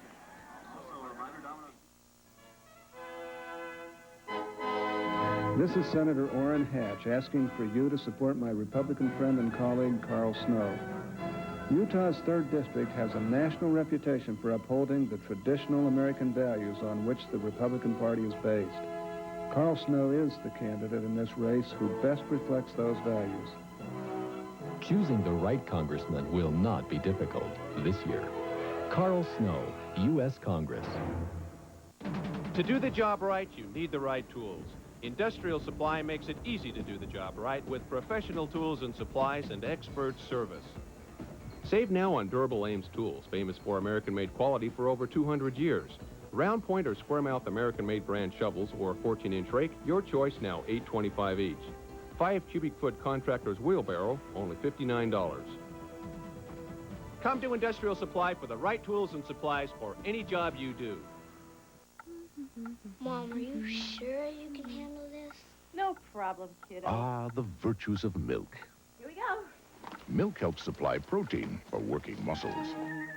Magnesium for the old hand-eye coordination. Milk is surprisingly slim on calories, yet high in carbohydrate when you need a sudden burst of energy. Done already? Yep. I've even got some left over. Milk, Leftover? it does a body good. There's a look at Falcon Stadium on this snowy day in Colorado Springs. 13:31 left, 3rd quarter. Each week, Geneva Steel contributes $1,000 to the BYU Athletic Scholarship Fund in the name of the Geneva Steel Man of the game. We'll be naming that player a little bit later. Jason Jones returns it up to the 24-yard line. He's a good return man. That catch by Boyce gives him 6 receptions today for 85 yards. And here is the pass to Andy. Catches it right on the goal line, and you just make sure that you catch that one. In the first half, Detmer had 14 completions in a row. The 18 is the record for BYU, so he was there close. Boyce and Detmer doing a little hand slapping on the sidelines. Detmer said just got the wind knocked out of him. He's okay. Perez with the option, turns it upfield, takes a shot. Rocky Beagle there, the first man to meet him at the 26-yard line. Now, see, Josh Arnold didn't do much. It doesn't look like it that he's doing much, but he plays his position really well. He's going to try and stay in position that he could close down and make the quarterback tackle, or he could go ahead and tackle the pitch man. And he's out there playing it soft, and if he forces the quarterback back inside, then he's supposed to have help from pursuit from inside. A pickup of 3, 2nd down and 7 for the Falcons.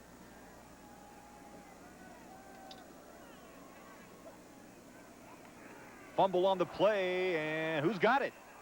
Cougars at the 25. They signal they have it. The white hat's the guy that knows who has it. And the Falcons, yeah, retain. Pat Sweeney says no. Yeah, and Eddie Green came out and says, what are you talking? I've got the football. This is it right here. This is the game ball. We're playing with it. And he says, no, young man, the other way, the other way. And it doesn't matter whether he did or didn't. He makes the call. Sweeney calls it. Boy, it looked like Perez never really had control off the snap. Perez backed out without the ball. It dribbled right to the ground. It is pretty amazing that anybody but BYU does have it. The officials say that an Air Force player had the ball and Green ripped it out from under the pile. Clock running, 12 minutes left, 3rd quarter. Perez with the pitch. And a nice run by the freshman, Obasi Onaha. Onaha. Out of Lincoln, Nebraska. He's a scat back, 167, 5'10", and they like what he saw. They saw with him last week against Utah. Here they come with the option. Now he makes an early read and pitches it. And see, now Giles can't recover in time to help with a pitch. Now you see that lead blocker out there blocking on Hansen, which allows the Onaha to make the 1st down. 1st and 10 at the 34. First back through is Jason Jones, and maybe a yard. Again, they ran end over that time, so the split end was on the same side of the field as the tight end. So there's no wide receiver or any eligible receiver on the left side. And the 2 times they've run that so far, Air Force has run to the narrow side of the field with the fullback. They're hoping that they can create an imbalance and get him upfield. He did fumble the football, so he recovered it himself. 2nd down, 9. A pass. Perez batted down at the line of scrimmage by Giles. Well, what a game he's having. He's saying, why didn't I catch it? You know, he steps right in front. Nice job. Now, this, I think, wasn't a real good play selection for the defense BYU had on. BYU had a crowding defense with the secondary, and it was just a quick hitch pass to the wideout. Falcons have played well at home this year. Mark Lyons, 4-1 on their home field. The Cougars on the road, winning at UTEP and then losing at Oregon. This is only their 3rd road game of the season. Right, and they have a lot of road trips left. 3rd down, 8. Perez again, play action, in trouble, throws the ball downfield, picked off. Crutchfield, 30, 25, 20, 15, 10. He's going to go. Touchdown, BYU. Well, nice pick by Crutchfield, and what an outstanding run after he made the catch. Now, Perez made a poor choice, but he was in trouble. He had to throw the football. They're looking at 3rd and long. Made a poor choice, though, in not being able to get enough behind the football, and Crutchfield stepped underneath. Crutchfield's 2nd interception of the season, and he runs this one back for a touchdown. 29-0 with the extra point to come. Now with Kaufman missing, you know, you have a little trouble because they do kick off the grass now, and he has a little trouble handling the football, a little more trouble with a cold ball, and also with your plant foot as you make the kick. Boyce the holder. And the kick is up. And good. And he drilled that one without any questions. Cougars with 2 quick touchdowns to open up the 3rd quarter. And BYU with a 30-0 lead. The Murdoch boys are surrounded by more Suburbans than they can handle, including this special breed of Brandywine Suburbans indigenous only to Murdoch Chevrolet. Whoops, one just got away. Plus these special paint packages that are really hard to hold on to, and there are even more on the way. To make room, the Murdochs have bagged a special deal on this Silverado 350 V8 half-ton 4x4 with air, power windows, cruise, and cassette for only $18,986. So hurry, with deals like these, There's bound to be a stampede! See some of the country's top cowboys compete in the Dodge Ram Tough Wilderness Circuit Finals Rodeo, coming to the Golden Spike Arena in Ogden, November 15th, 16th, and 17th. Opening night is KSL Wrangler Family Night with free admission for all kids 12 and under. See bareback riding, steer wrestling, calf roping, bull riding, and more in this PRCA-sanctioned event. Tickets are on sale now at these locations, where you can also get a free ticket with the purchase of any Wrangler jeans. Don't miss the Dodge Ram Tough Wilderness Circuit Finals Rodeo. Times were different in Utah in the 1920s. The average working man had no access to credit. Carl S. Little worked to organize credit unions in Utah because he believed that every working man and woman should be able to establish credit in their own name. And Carl believed that would allow them to more fully participate in the American dream. Utah's credit unions, a whole different picture.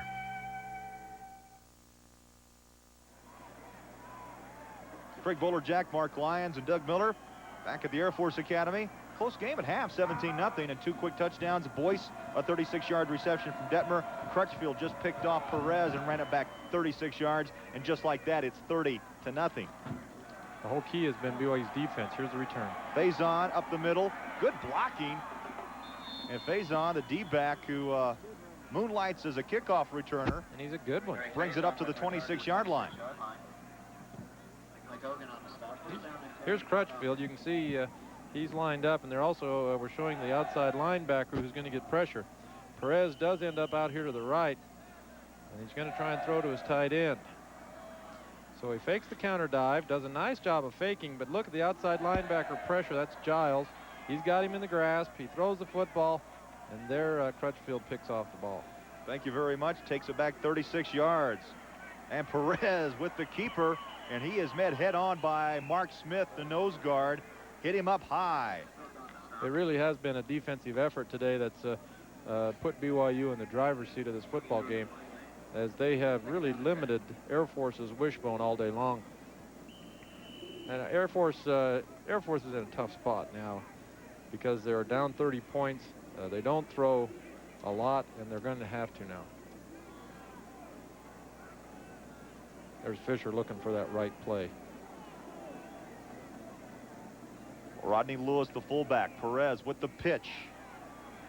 Zoidrick in trouble. Ooh. Takes a shot and buried at the 20. Rocky Beagle there, coming up off the pile again. Number 91, Mark Smith. Yeah, Mark Smith, really.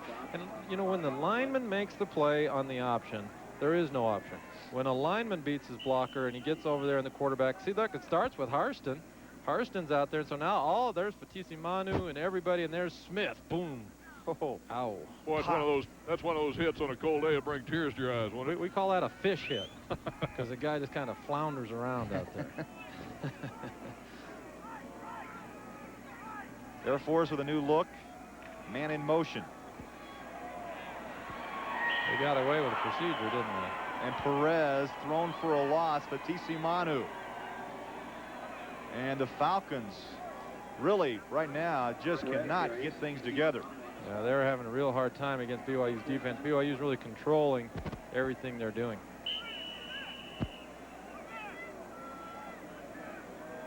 So Jason Christ with a 43-yard average and to punt the football away. His longest kick of the season, 82 yards. Hey, he's a good punter. He's second in the WAC right now in net punting, and so kicks the ball well. A high snap. Bellini back, takes it at midfield. Bellini at the 20. And what a return for Bellini down at the 18-yard line. Yeah. Nice job. Bellini knows he just needed one more move. Nice middle return. On middle return, they try and wall off both sides, and you see the blocking coming up and doing a good job of shielding through the first three defenders. Then he's on his own. A 32-yard punt return by Bellini, and Detmer stays in at quarterback. Stacy Corley in the game, lines up in the slot to the left. Straight up the middle, Solito. Navy got back to the line of scrimmage. Lane Bean. He's a former tight end now, a defensive tackle. Makes the stop. The Air Force has had to juggle a few people in order to get the right personnel out there on their defense, and so their front people, their linemen, they use quite a few different combinations. Their secondary stays pretty much intact. Second down, 12, a loss of 2 on the play. Bellini lines up slot to the left. Detmer wants a throw across the middle, a sliding attempt made down at the 5, incomplete. Yeah, that was the middle of the field again where they've had success all afternoon, but there wasn't Chris Smith, was it? Was he thrown to Chris Smith? See, Detmer can chuckle about it now because the score is a little bit out of hand. He's saying, gee, I don't know why I can throw it sometimes, and sometimes I can't. Nyberg checks in with the play. 22 of 30 for 288 yards, 2 TDs. He still hasn't got 300. 19 consecutive games with 300 yards passing. Detmer back to the air. Got a man. Nyberg down at the 3-yard line. I'll be darned. He's got 301. Now, he also hasn't been sacked today, so that gives him 301 yards of total offense, which he also has a string going of total offense along with 300-yard games. Nice throw by Detmer. He's just been well, you know, he's been outstanding. He's just thrown extremely well, and yet on the other hand, he's had some wide open receivers today too that he hasn't quite gotten the ball to. He is a bit confused as to why it goes so well sometimes. The pitch to Stacy Corley, turns it up, dives in, touchdown. Oh, what a play. Up and over. Oh, here comes Ty. Gonna give him a pop. A two-timer. Stacy says, thanks a lot, Ty. Boy, that was a great job by Corley to go up and over. A nice job again out in front by the BYU line people. Corley likes to run the corners, but this time he ran it north and south and right up over the back. Looked like of Kime and May. And another touchdown here in the third quarter for BYU. Detmer took it, dished out a harder hit, though, and Corley took it to the goal line. Kaufman to try the point after. A high snap. Boyce brings it down and kicks it through. So Kaufman connects. And the Cougars up their lead 37-0. 7:27 left in the third. We'll be back. Mazda trucks. How many other compact pickups are ranked highest in their class in truck customer satisfaction? And how many others also get you the Mazda Value Pack? 13 extra features at no extra charge. Extra value worth up to $904. How many? This many. If you want the value of a Mazda, get a Mazda.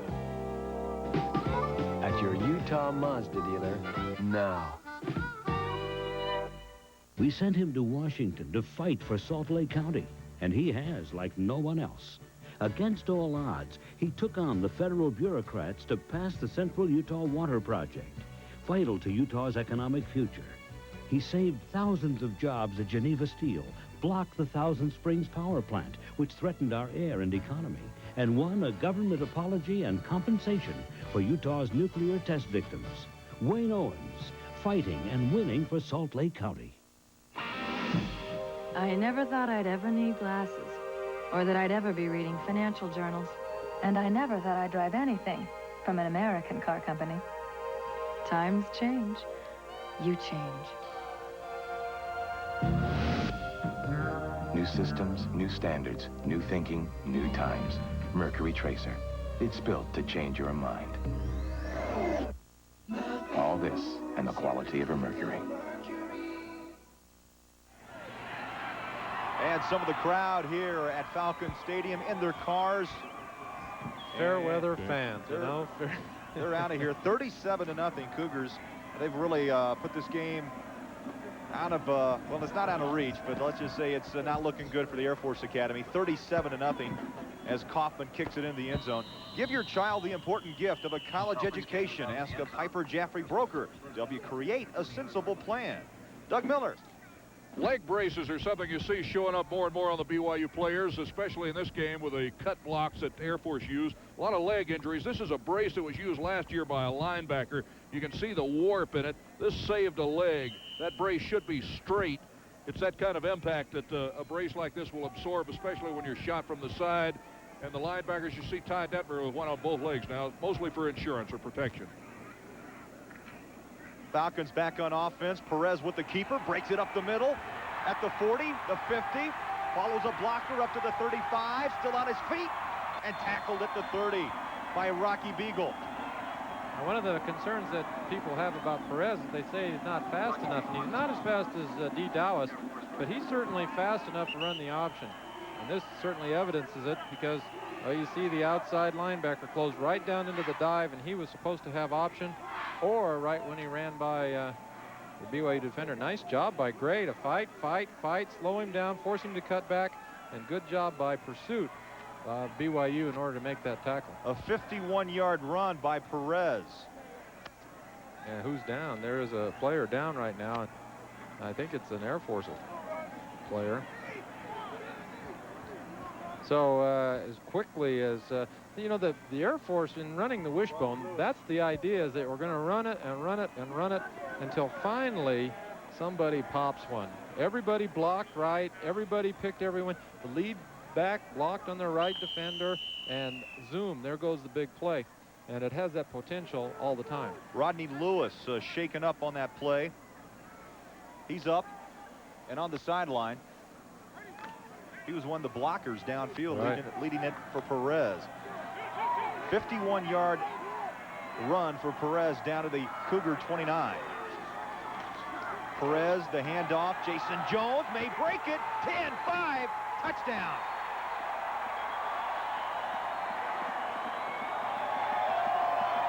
And here come the cadets. They pour out of the stands to do their push-ups. They're excited now.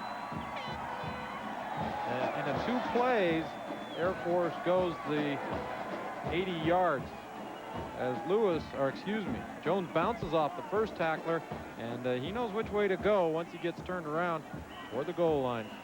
Ends up making the touchdown. And see, that's the explosiveness of wishbone. It's just that BYU's done such an outstanding job of defending it all day. Jason Jones, his 5th touchdown this season. And the kick after by Joe Wood is good. And the push-ups are to come. We'll be back. The trouble with most heating systems is the way they let your house get too warm while they're running, then too cold in between cycles. Now there's a better way. The Pain Plus 90i, the intelligent furnace that continuously adjusts the amount of heat it creates to precisely maintain constant comfort. And while it gives you more comfort, it uses less energy because every Pain is built to save you money.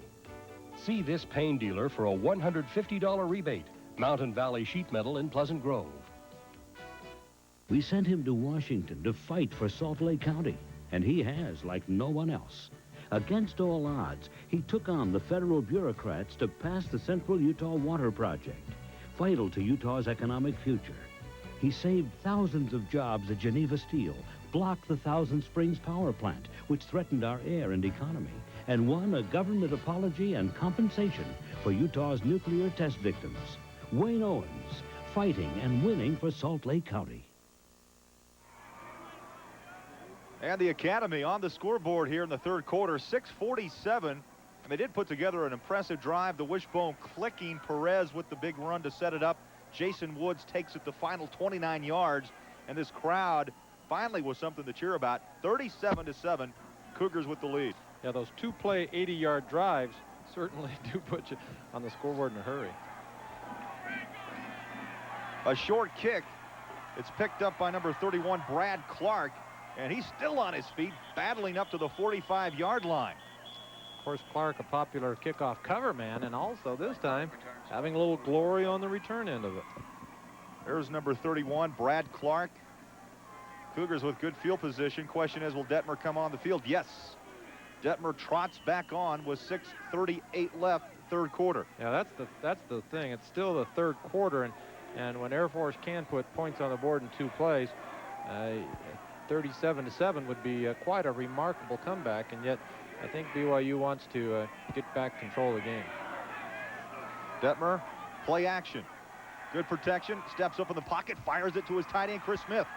The defender fell down, and Smith turned it upfield. Number 33, Antoine Banks, the free safety, just a yard or 2 away from Smith, lost his footing, and Chris turned it, picked up another 5 to 10 yards.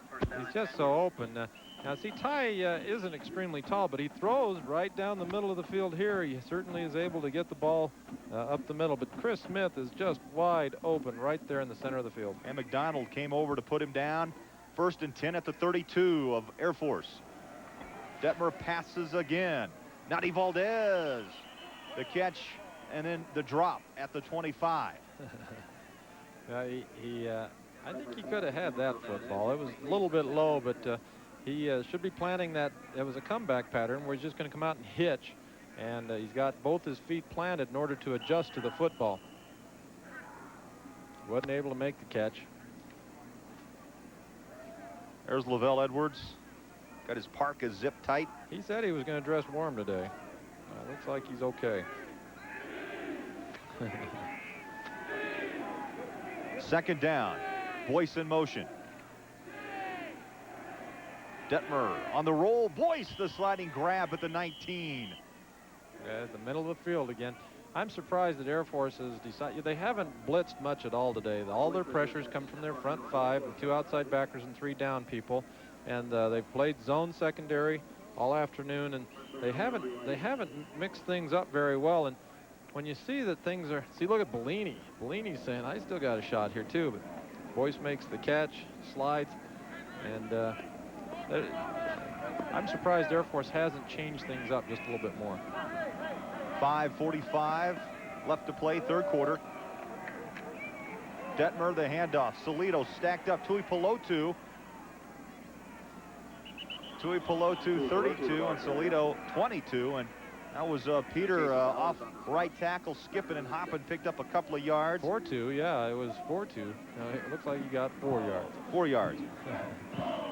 Yeah, and that time Air Force came with a little bit of a stunt up front and slanted their linemen. Still, it wasn't a lot.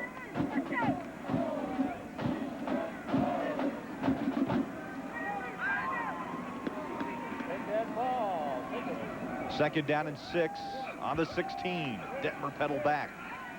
Pumps once. He's got some running room. Detmer's going to tuck it. Stumbles up to the 8. Use the balance drill. When you start to trip out there, teams have been teaching this in agility drills forever. Is you use that extra hand as a third leg, and you try and just walk it along and try and get your balance back. You'll see here he loses his footing. Quarterbacks get used to running with the ball out there. So there's balance, 1, 2, and then reach up for the extra yard. All 175 pounds of him. You know, Detmer, slithery. He never really takes a hard shot. Fortunately for him. Corley. Ooh, he can't get in, and there's a flag. Flag down at the 10-yard line. Corley chased down at the 2. But a holding call against BYU. They'll push the ball back.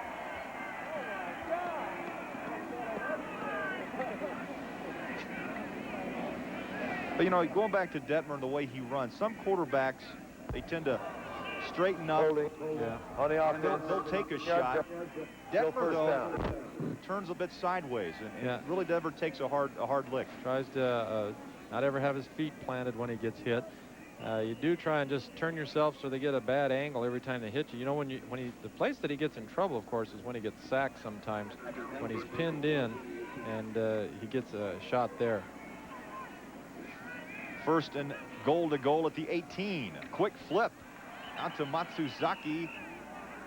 I think he was trying to get the swing out there to Peter. Got a third quarter score from Fort Collins. Colorado State 11 and the unbeaten Cowboys of Wyoming 6. Aren't those Wyoming? They are uncanny on how they trail in games and end up pulling it out. So it looks they were down 11-0, and now they're fighting their way back.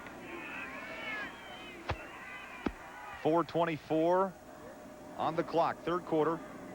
Detmer with the rollout. All the time he needs. Now he's finally chased down Rod Steffen. Now they made an error and got away with it. As Detmer comes out on the bootleg, the outside end, the contain guy, the guy that has to keep him inside, he bid on the play fake, and he was all the way down inside. Let's see if we can see on the left. See that 82 come flying in?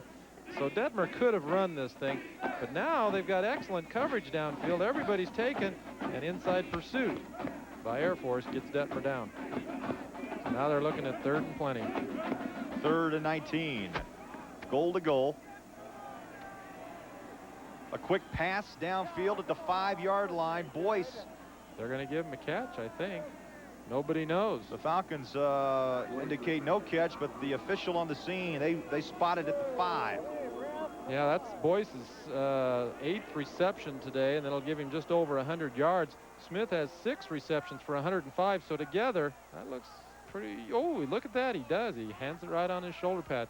Together, those guys have a little over 200 yards today in catches, and so they've kind of let them have free reign out there in the secondary. Earl Kaufman will kick. Yeah, they aren't going to get this off in time, but they're going to go ahead and take a delay penalty and move him back 5 yards for the challenge. A 5-yard penalty back to the 10.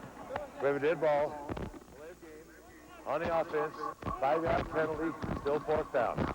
This is the second time today, however, that the field goal team hasn't gotten on and gotten set, and I think the special teams coaches are going to talk to them about that in practice this week, that if it were a dire, important kick and they're out of timeouts, they need to get that part of the game taken care of. But they could have rushed it, they could have gotten it ready, and I think they would have had it teed in time, but they recognize 5 yards won't make much difference in this area of the field. Kaufman with a 36-yard field goal just before half. This one he tries to chip through, and it's good from 27 yards out. Oh, just got the ball inside the goalpost. The V8-powered Mercury Cougar XR7. It comes with speed-sensitive steering, anti-lock brakes, and a new high-output V8 that's pure adrenaline. Which means the top dog is now a cat. All this in the quality of a Mercury. FM 100 is now playing all vocals. It's the only station that plays all my favorite artists. Neil Diamond, Dionne Warwick, James Taylor. What I'd call the best of the best. Light FM 100. Light favorites, less talk. They play more music. That's what I listen to the radio for. Have you tried Light FM 100? Finally, something different. I never would have listened to them before, but now they play a mix I can really enjoy. For light favorites with less talk, turn on the light. Light FM 100. Back at the Air Force Academy, 2:52 left to play, third quarter. 40-7 after a 27-yard field goal by Kaufman, and he kicks it away. Takes a bounce in the end zone, and the Falcons will start up on the 20. Detmer today so far is 26 for 37, 353 yards. I'm trying to figure that percentage. Darn it, I don't have a calculator with me, but it's got to be up there in that 66-plus range, which is what he's been hitting. I'm disappointed. You usually carry that calculator with you. Well, oh, it's 70%. Well, usually I'm able to snap those off with my fingers. So a remarkable day for Ty into the conditions. 2 touchdowns, no interceptions thus far. Right. Air Force Academy back in the wishbone. And the handoff goes to Obasi. If they got a different center, and I'm going to see if the last 2 snaps that Air Force has run, the center seems to be getting just a little bit of a jump on everybody. There's some of the fans that are left. These guys are bundled up, though. A minute ago, some people were out there in their... Well, they were topless. We saw a few. A couple of guys decided to get the crowd going just before we came back from the commercial break and was running around the stands with their shirts off. It's a cold day.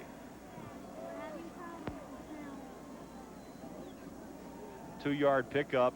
Perez with the keeper, turns it upfield, and still on his feet, fumbles. And I believe Josh Arnold got a arm around the pigskin, and it's Cougar football at the 37.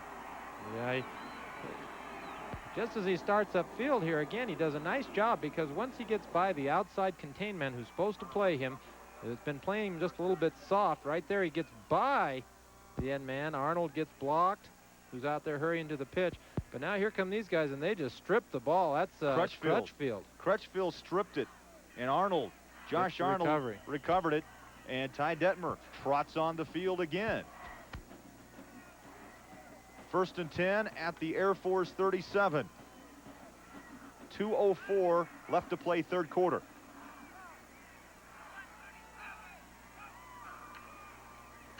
Solito, the handoff, runs it off the left side and lowers a shoulder pad down outside the 29-yard line. A flag thrown.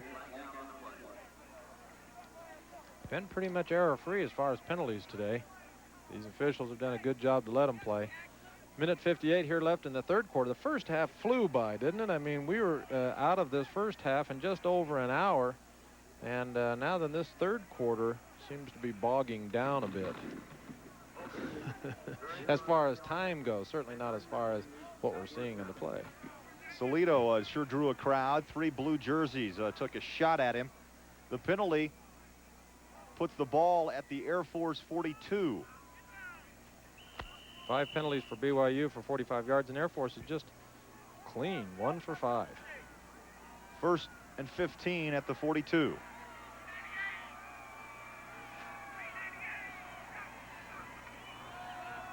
Detmer wants to pass. Chris Smith all day wide open, nothing different here, and he is driven down at the 33. Now they move the outside linebacker out there to play him a little bit more obviously as he comes upfield. So this time Chris knows that linebacker's been paying attention to him up the middle, so he makes his turn to the outside of the field. Detmer picks him up, and then he runs with the football. And Bobby Thompson, one of the cornerbacks, put a shoulder into him. And now officials call time.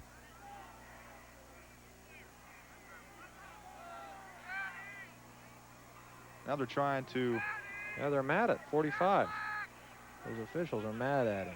Bowers, Jason Bowers, an outside linebacker. I'll bet they went out and checked his mouthpiece and it wasn't regulation. It made him go.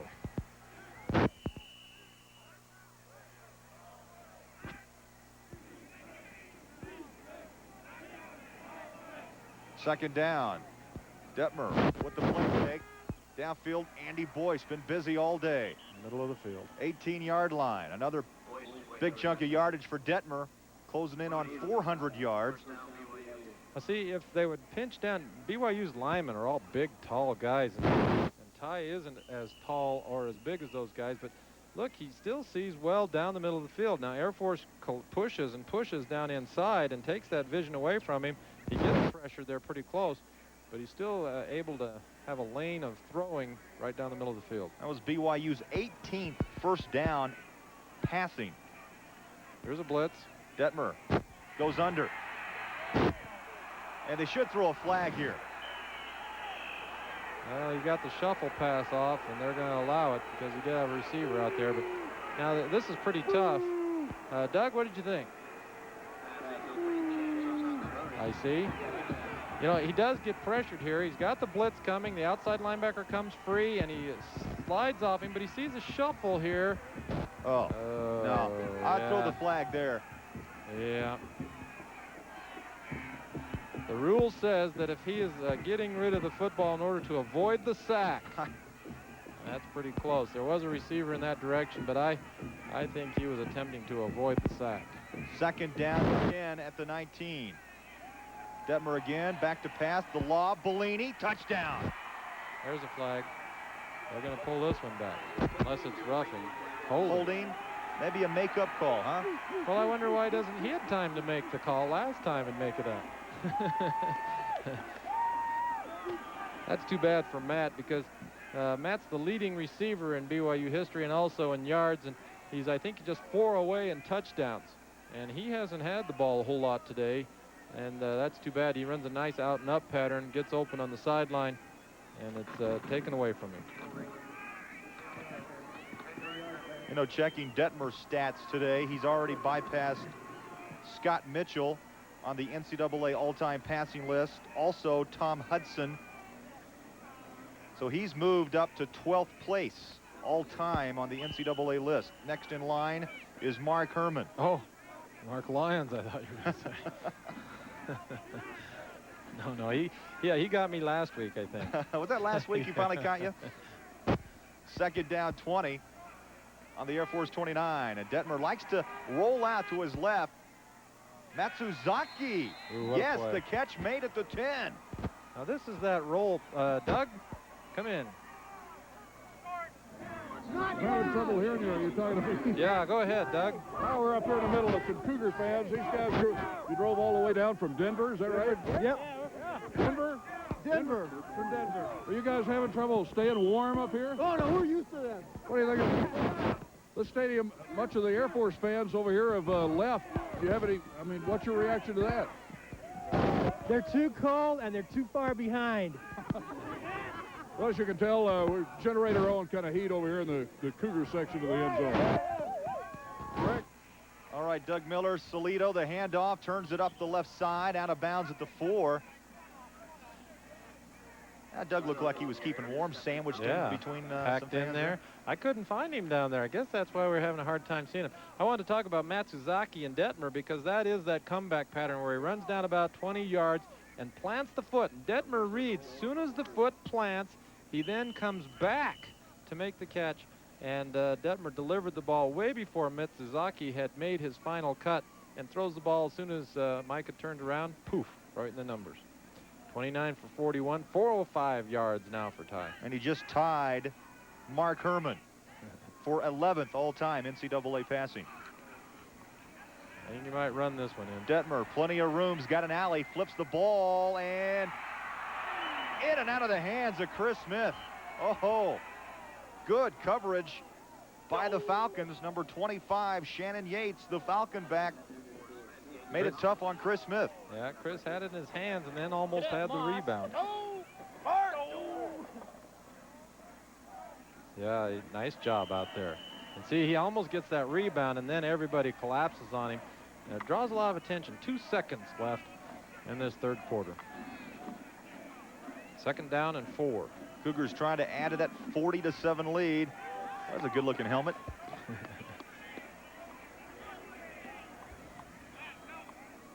Detmer sends Bellini in motion. Pedals back. A quick pass. Boyce, his 3rd touchdown of the day.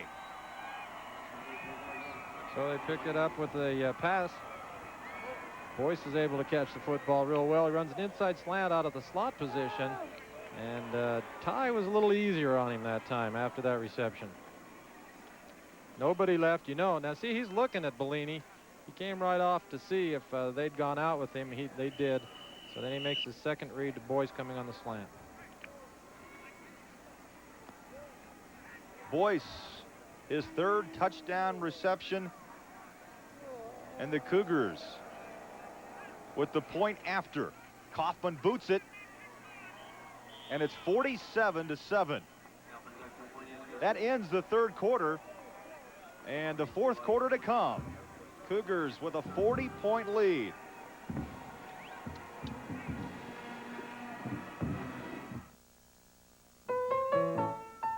I seen this gosh dang funny tape the other day. This is a Farley family reunion. It's a kind of a tape of a family reunion. Pretty funny. I kind of split my gut. Watch it with your family, you watch it with your horse, watch it with your dog. Even my dogs are laughing. Pretty good. For the people who headed west, the promise of a new life wasn't without some old familiar problems. You and Scotty take care, Mrs. Perkins.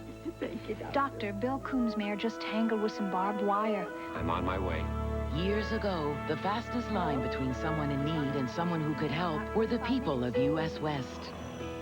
Hello, Dr. Maxwell's office.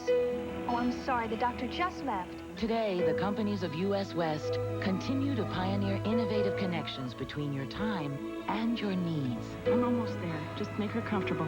And Mr. Garcia, I'm running late. I'd like to forward my calls to your stable, okay? Sure, just hurry. As always, you can count on U.S. West to help you manage the business of life. He's gonna be just fine. Phone call, Dr. Hill. Mom, Bridget had 5 puppies. Oh, they're so cute. Nice going, Doc. U.S. West, making the most of your time. Tasting fresh. Delicious. Tasting so good. Chuck-a-rama. Tasting just what I want. Like homemade. Tasting so much more for my money. Chuck-a-rama. Tasting so many choices. Fresh fruit and salads. Entrees and specialties. Tasty side dishes. Dessert bar and a drink. Taste it all at a salad bar price. Tasting sensational. Chuck-a-rama, the tastiest buffet in town. Tasting better than ever. Chuck-a-rama. Well, tomorrow night on the Lavelle Edwards Show, get game highlights and up-close interviews with the players and, of course, ask the coach. We'll also outline next week's game with San Diego State. Check that. Wyoming. That all on the Lavelle Edwards Show. Tomorrow night, 11, right after Sports Beat Sunday. Yeah, the Cowboys coming up next week in Laramie. It's 40-7 here at the Air Force Academy, and Earl Kaufman boots it away. A squib kick picked up at the 20. You see shadows out there. I actually see sunlight. That's right. There are shadows out there on the field. Look at Air Force hustle out on the field right now. Well, BYU scored 30 points in the third quarter. They had the ball 5 times, scored 4 touchdowns and 1 field goal in those 5 possessions. They played the whole third quarter inside their 50-yard line, except for the 1 run by Perez and the touchdown by Air Force. Falcons start up on the 35-yard line. Perez with the pitch, and the Cougars pursue. Onaha, the freshman, chased down by Norm Dixon, the strong safety. Did you say Onaha was from Omaha or Lincoln? From Lincoln. Oh, yeah.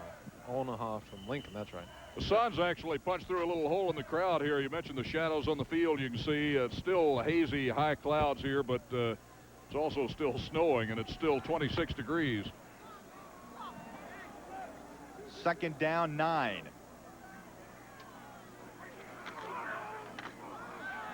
Play action. The pass thrown. Giles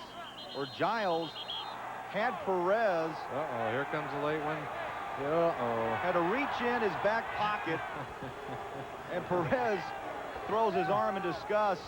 Did you see how long ago it took Pat Sweeney to find his hanky? Well, it was deep in there. I could tell it was deep. But did you see how quickly Fisher DeBerry reacted after it was thrown? Pat Sweeney had to dig for that hanky. He's got those big, thick gloves on his hand. He couldn't get hold of it in that back pocket. A loss of down as well. Now, the people that are here are saying, I can't believe that, because I just saw the BYU guy. Look at Fisher. He threw it. He was saying he threw it just like this. Well, maybe that's there. He's demonstrating the pass. I think he's got a legitimate concern. Yeah, I do too. Third down, 24. Perez in trouble. Regained his balance and then downed at the 19 by Fatisa Manu.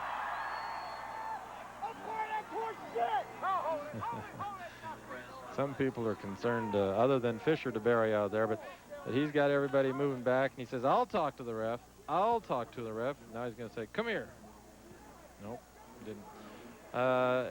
You know, as a coach's point of view, you just saw BYU get away with something very similar, and this time Perez couldn't have enough behind the ball to get it out there, and they get the penalty call. Jason Christ into punt on his own 5-yard line. The Cougars send a rush, and Christ off the side of his foot still gets a good bounce. Bellini fumbles and then drops on it at the 34-yard line. Evans has been warming up on the sideline. He will go in this series. Ty Detmer will take the rest of the day off. So Joe Evans will quarterback the Cougars when we come back. The Carpet Giant has a recipe for beautiful kitchens. Say goodbye to your old kitchen floor and replace it with a new long-wearing, easy-care Congolium vinyl. And here's a recipe for saving. Come to the Carpet Giant for the lowest prices and the biggest selection of Congolium vinyl anywhere. Come in before November 17th and save up to $3 per square yard on selected styles during the Congolium Triple Treat rebate sale. The Carpet Giant is cooking up great deals on Congolium vinyl. From Ogden to Orem, the Carpet Giant dwarfs them all.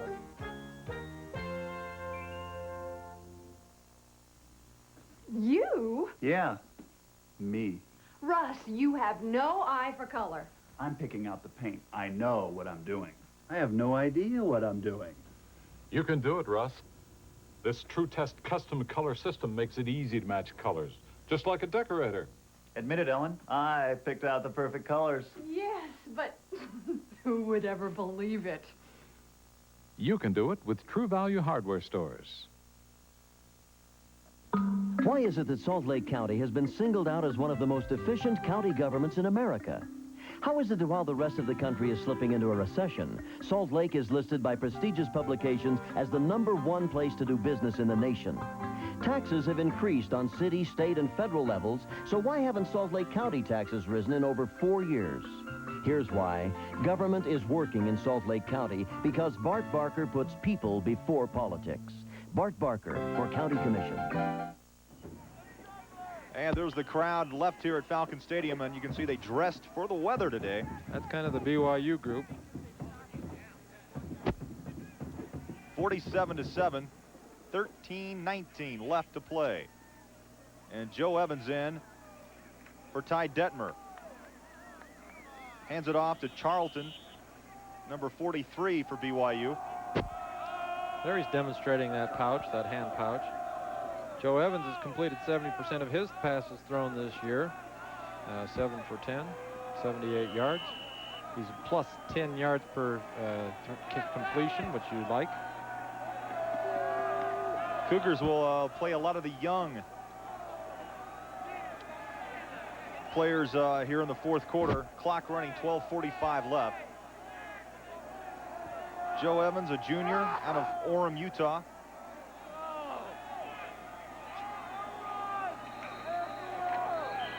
And now flags down as he was trying to get it all the way down to 1 second, and took just a fraction more than 1 second.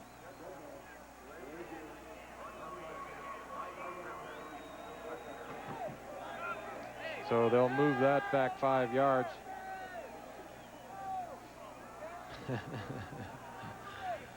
Yeah, I know.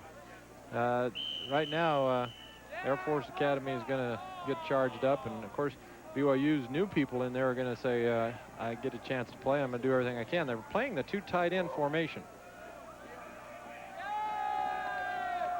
Little play action. Evans will throw the football downfield, and the catch made by number 95, Byron Rex.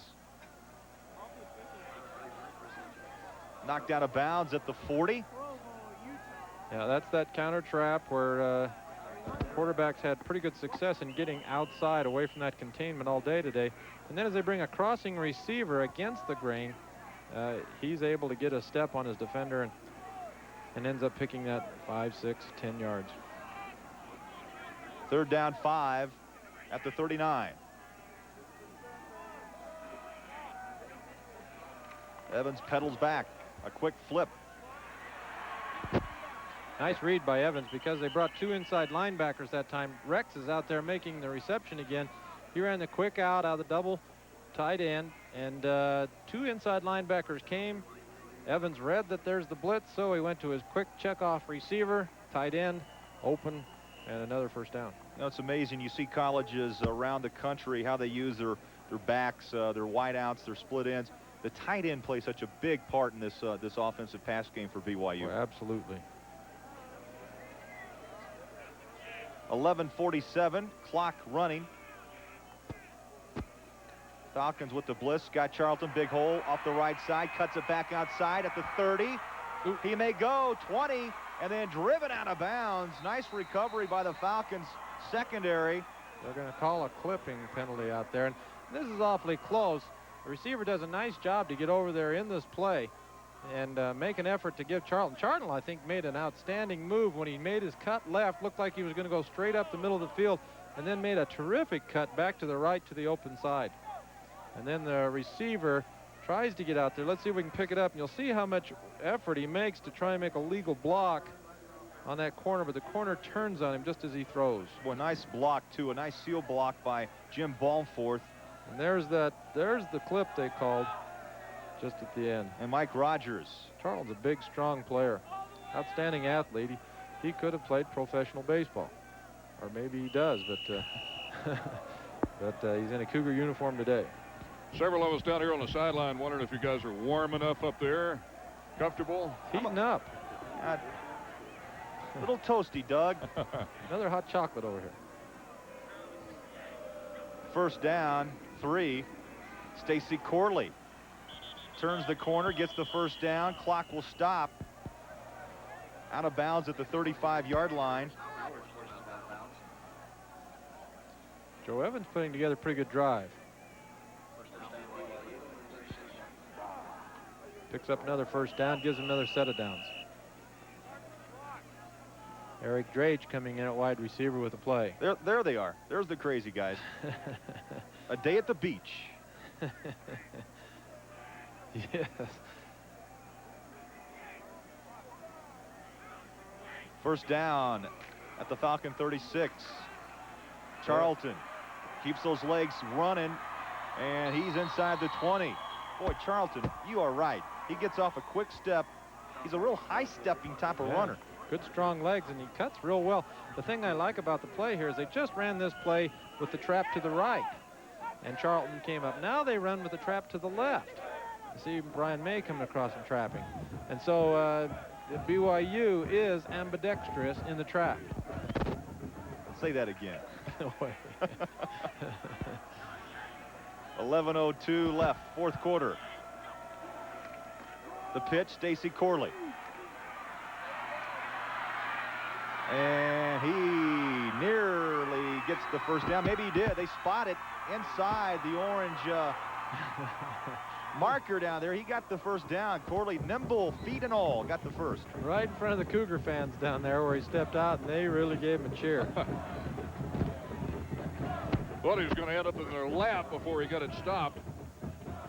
Nice block by Charlton. Wide receiver gets a favorable spot for the first down. You know, Corley is such a strong runner. If there is one dig against him, he doesn't like to run north-south. He really likes to turn the corner and string out a defense. First and goal at the 7. Charlton, off right tackle, cuts it back. Ooh. Touchdown, fumbles it though. Did he get in? Yes. Took a hit at the goal line, but he reached out and broke the plane. A touchdown for BYU. It's the new call this year in college. They've gone to this call, and we've seen it quite a bit. Iowa State got in with a questionable touchdown. Of course, the Colorado touchdown against Missouri. And the officials are now saying if the man has control at the time the ball crosses the plane of the goal line, it is good. Uh-oh, is that a holding? And you'll see he's going to reach. He reaches, and he's got the football over the goal line, and then when he hits in the end zone, it pops free. Yeah, I saw a stretched jersey. Keith Lever will try the point after. A high snap and a low kick, but he drives it through. It just has to go through. Well, not a bad series for Charlton. 4 carries, 56 yards, and he caps it off with the 7-yard touchdown run. And the Cougars build a 54-7 lead.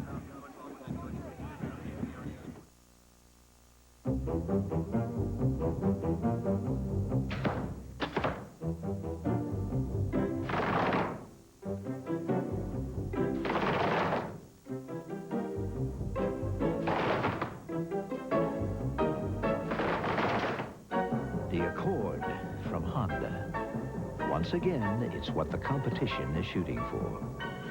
Nice shot. Heritage, Dolly, Peterson, Willie, Academy, and Garf, your Utah Honda dealers. What do you want to do about lunch? Take out a loan. Introducing Sizzler's Pick a Chicken Lunch. For the price of fast food, you can get your choice of 3 boneless breast of chicken entrees, tangy lemon herb chicken, hibachi chicken glazed with Japanese-style barbecue sauce, or fajita seasoned Santa Fe chicken. Sizzler's Pick a Chicken Lunch. Your choice, at a choice price. Well, we still got some time. What do you want to do? I've still got some money. Shopping. During this campaign, I've been honored to represent Utah. Our values, our concerns, our pride. The support for change has been overwhelming. Utahns want fresh leadership. Well, the Republican Party is the party for jobs, the party for industry, the party for families, the party for education, the party for women. We're for you, both Barbara and me. And let's elect Genevieve Atwood to Congress.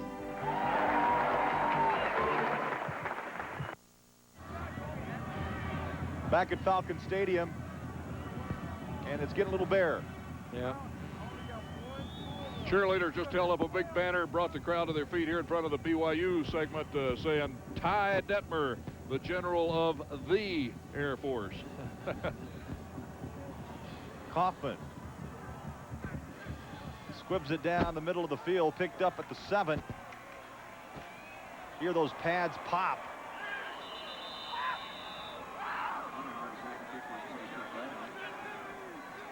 Okay, here we can see, we're going to talk about Mike Kime as he pulls across. No, that's Balmfort.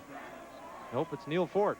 Neil Fort's going to come across and make this trap play as the two outside guards and tackle are going to try and influence. Boom, and here comes the trap with Fort. And there goes Charlton up inside. Boy, nice. Corley's the guy that sprung him with that block out on the outside. Falcons start up at the 25-yard line. And a new quarterback is Jarvis Baker, a sophomore out of Fairfield, California. Where's number 5? Josh Arnold made the stop. He's the guy that they were using earlier in the season as they were still trying to make the decision as who's going to replace the irreplaceable D. Dowis. And these two guys have worked pretty hard, and I think Perez has done a nice job at quarterback today. Baker tries the left side, turns it up, and he is met head-on by a host of white jerseys. The BYU Cougar Club is committed to the academic and athletic excellence of BYU student athletes. Your membership is an investment in their success. Call 1-800-I-AM-4-BYU. Be part of the excitement. Got a cougar in your throat. Clock running, 9:45 left, fourth quarter.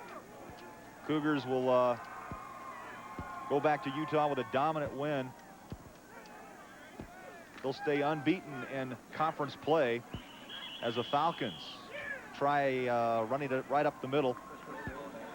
The stop made by big number 96. And it'll be a good experience for them. Of course, they do go back to Laramie next week. And I don't know that next week's going to be much different in Laramie, Wyoming. They'll probably have a cold, windy day up there. And so this will be a good experience for him to have this kind of game today to be familiar with conditions. Scott Moberly, number 96, made the stop. 3rd down and 6 on the Falcon 39.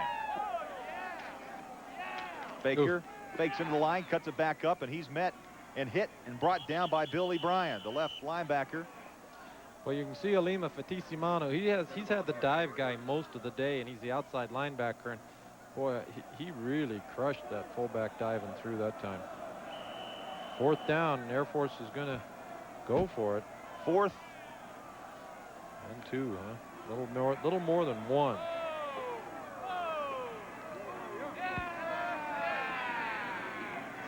They like fullback, and of course they like the option. Come on, move it! They're going to have to hurry to get the play off. 4 seconds, 3.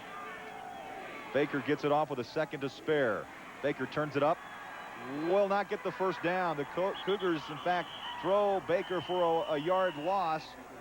So BYU back on the field. Brad Hunter wrapped up Baker. Yeah, and Kafusi was a guy out there playing along with the pitch. And he's not sure. Baker said he had my face mask. Yeah, he did. And that's why I didn't make that first down. So the Cougars take over, 1st and 10. On every possession this second half, BYU has scored points. And so they're going to attempt to keep that string alive right now with favorable field position. And a lot of time. 8:07 on the clock. The pitch to Mortensen. Tries to turn the corner and push down a bounds at the 42. That stops the clock. 8 minutes even. And now Mortensen holding that right leg. I'll tell you, it's a dangerous spot over there because you come from natural grass, Mark Lyons, to kind of an artificial turf right, where everybody surface. stands. And you get a cleat stuck. Here's the replay. So you don't get in that swampy stuff. Oh, I think it looks like he hit his leg on something. Yeah, ran into looks like a sack of footballs there they have on the sideline for warm-ups. Charlton gets a handoff, fumbles the football, and they're going to whistle it dead at the 43-yard line. Ooh, we would have had a chance to interpret the new fumble rule this year. If a team fumbles behind the line of scrimmage, the defense cannot advance it this season. And so that would have been a fumble behind the line. Air Force picked it up. However, the referees decided that the fumble was made before he was down. They're still checking Mortensen over. We'll see if Doug Miller can't update us on his. Yeah, it's more serious than a kick into a bag of balls, isn't it? His situation. Air Force is walking one of their players off. Tony Cates, 82. Cates shaken up. It's time of day, too. Fourth quarter, cold day, a little tired, the legs. Yeah, they're working over Mortensen pretty tough. And of course, he's had a serious knee operation already. Looks like it's a right knee for Mortensen, and they're just checking right now. I don't have a good word on it. We'll check on it. Joe Evans pedals back on third down. Got a man open at the 30. I'm interested to see, you know, Joe Evans used the old stagger start, the Bernie Kosar position. Nadi Valdez with the catch. Yeah, he's kind of the split Bernie, yeah. Yeah, it's kind of the new look, I guess, for quarterbacks. And well, we didn't get a chance to see him taking the snap. He does really stagger the right foot back. Nice delivery. See how he left hand points downfield? Boy, and that brings the left shoulder up so that he's able to make a delivery right to the man he's throwing to. Nice throw. First down at the 30. Just over 7 minutes left. And they hand the ball up the middle, trying just to wear the clock down. I think that's Charlton again, and no, it's not. Number 31 on the Cougar depth chart, that's Brad Clark. And he chose not to go with his trap people. He chose to go straight up the field. Boy, they're helping Mortensen off. We don't have a word on the serious nature of the injury yet, but you can see Mortensen obviously in a lot of pain and also quite emotional. He knows that the knee is going to be a problem, and he's getting some help getting off the field. Tell you, when you've been through that before, you know immediately what's wrong. And Mortensen dragging that right leg. Boy, really. There goes Brad Clark. Clark again, spinning and twisting his way up to the 12-yard line. Boy, Mortensen, too, works so hard to come back. Yeah, you just hope it's something else other than that anterior cruciate. Sim Tia, number 25, checks in. Nice job on that last play as they ran the counter trap again also. And this time Clark goes out there with his trap people. And they give him an outstanding hole to run through out there. Well, the Cougars have reeled off 28 first downs today, 20 by the pass and 8 by the run. Uh-oh. Flag down. Zundell, I believe, got a quick start. The tight end off the left side. Well, see, that's Charlton there, who's a pretty big kid, and they're giving him toss sweep. So they certainly have confidence in Charlton's speed that he's going to be able to get outside and gain yards for them on that play.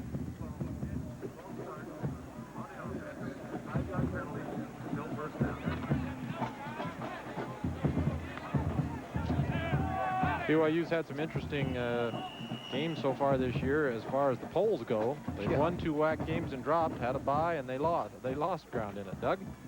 Just wanted to show you the shoe they're using today. So much was said about traction, particularly after that Oregon game.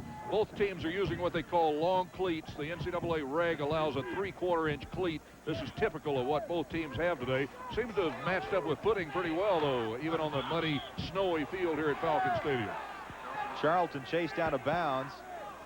You know, and the field's held up extremely well today. I thought we'd see smeared jerseys and have some troubles and let that surface we thought would go. And boy, look at it. It's held it up extremely well. So I think maybe they didn't have as much moisture as we were guessing. That's next week's matchup. BYU, Wyoming up in Laramie. Yep. BYU has no home games left, as they must go to Utah State and Utah and then Hawaii. They got Utah State and Provo. Oh, it is? Yeah. Oh, surprise. Okay, I'll be there. We'll be there. Clark up near the 10-yard line. They're one of the few teams that are left in the nation that still have 4 games, 5 counting today, 4 games remaining after today. Yeah, they'll play their final game December 1st in Hawaii. You called it. Utah State is at Provo. So those of you that were making travel arrangements to Logan, cancel that order. I'll tell you what, we could really, you know, the Cougars could really be looking at some cold, snowy weather from here on out until you go to, of course, if we get snow in Hawaii, something's wrong. 3rd down, 9. I'm not taking my skis. Sem Tia fumbles the football at the 10-yard line. On second effort, he coughed it up. They ran the counter trap, and sweep. That's about all they've called here in this last series. They're giving BYU possession. Mike Jenkins in at guard, and the big guy at 6'8", 370 scooped up that loose football. He is a big guy.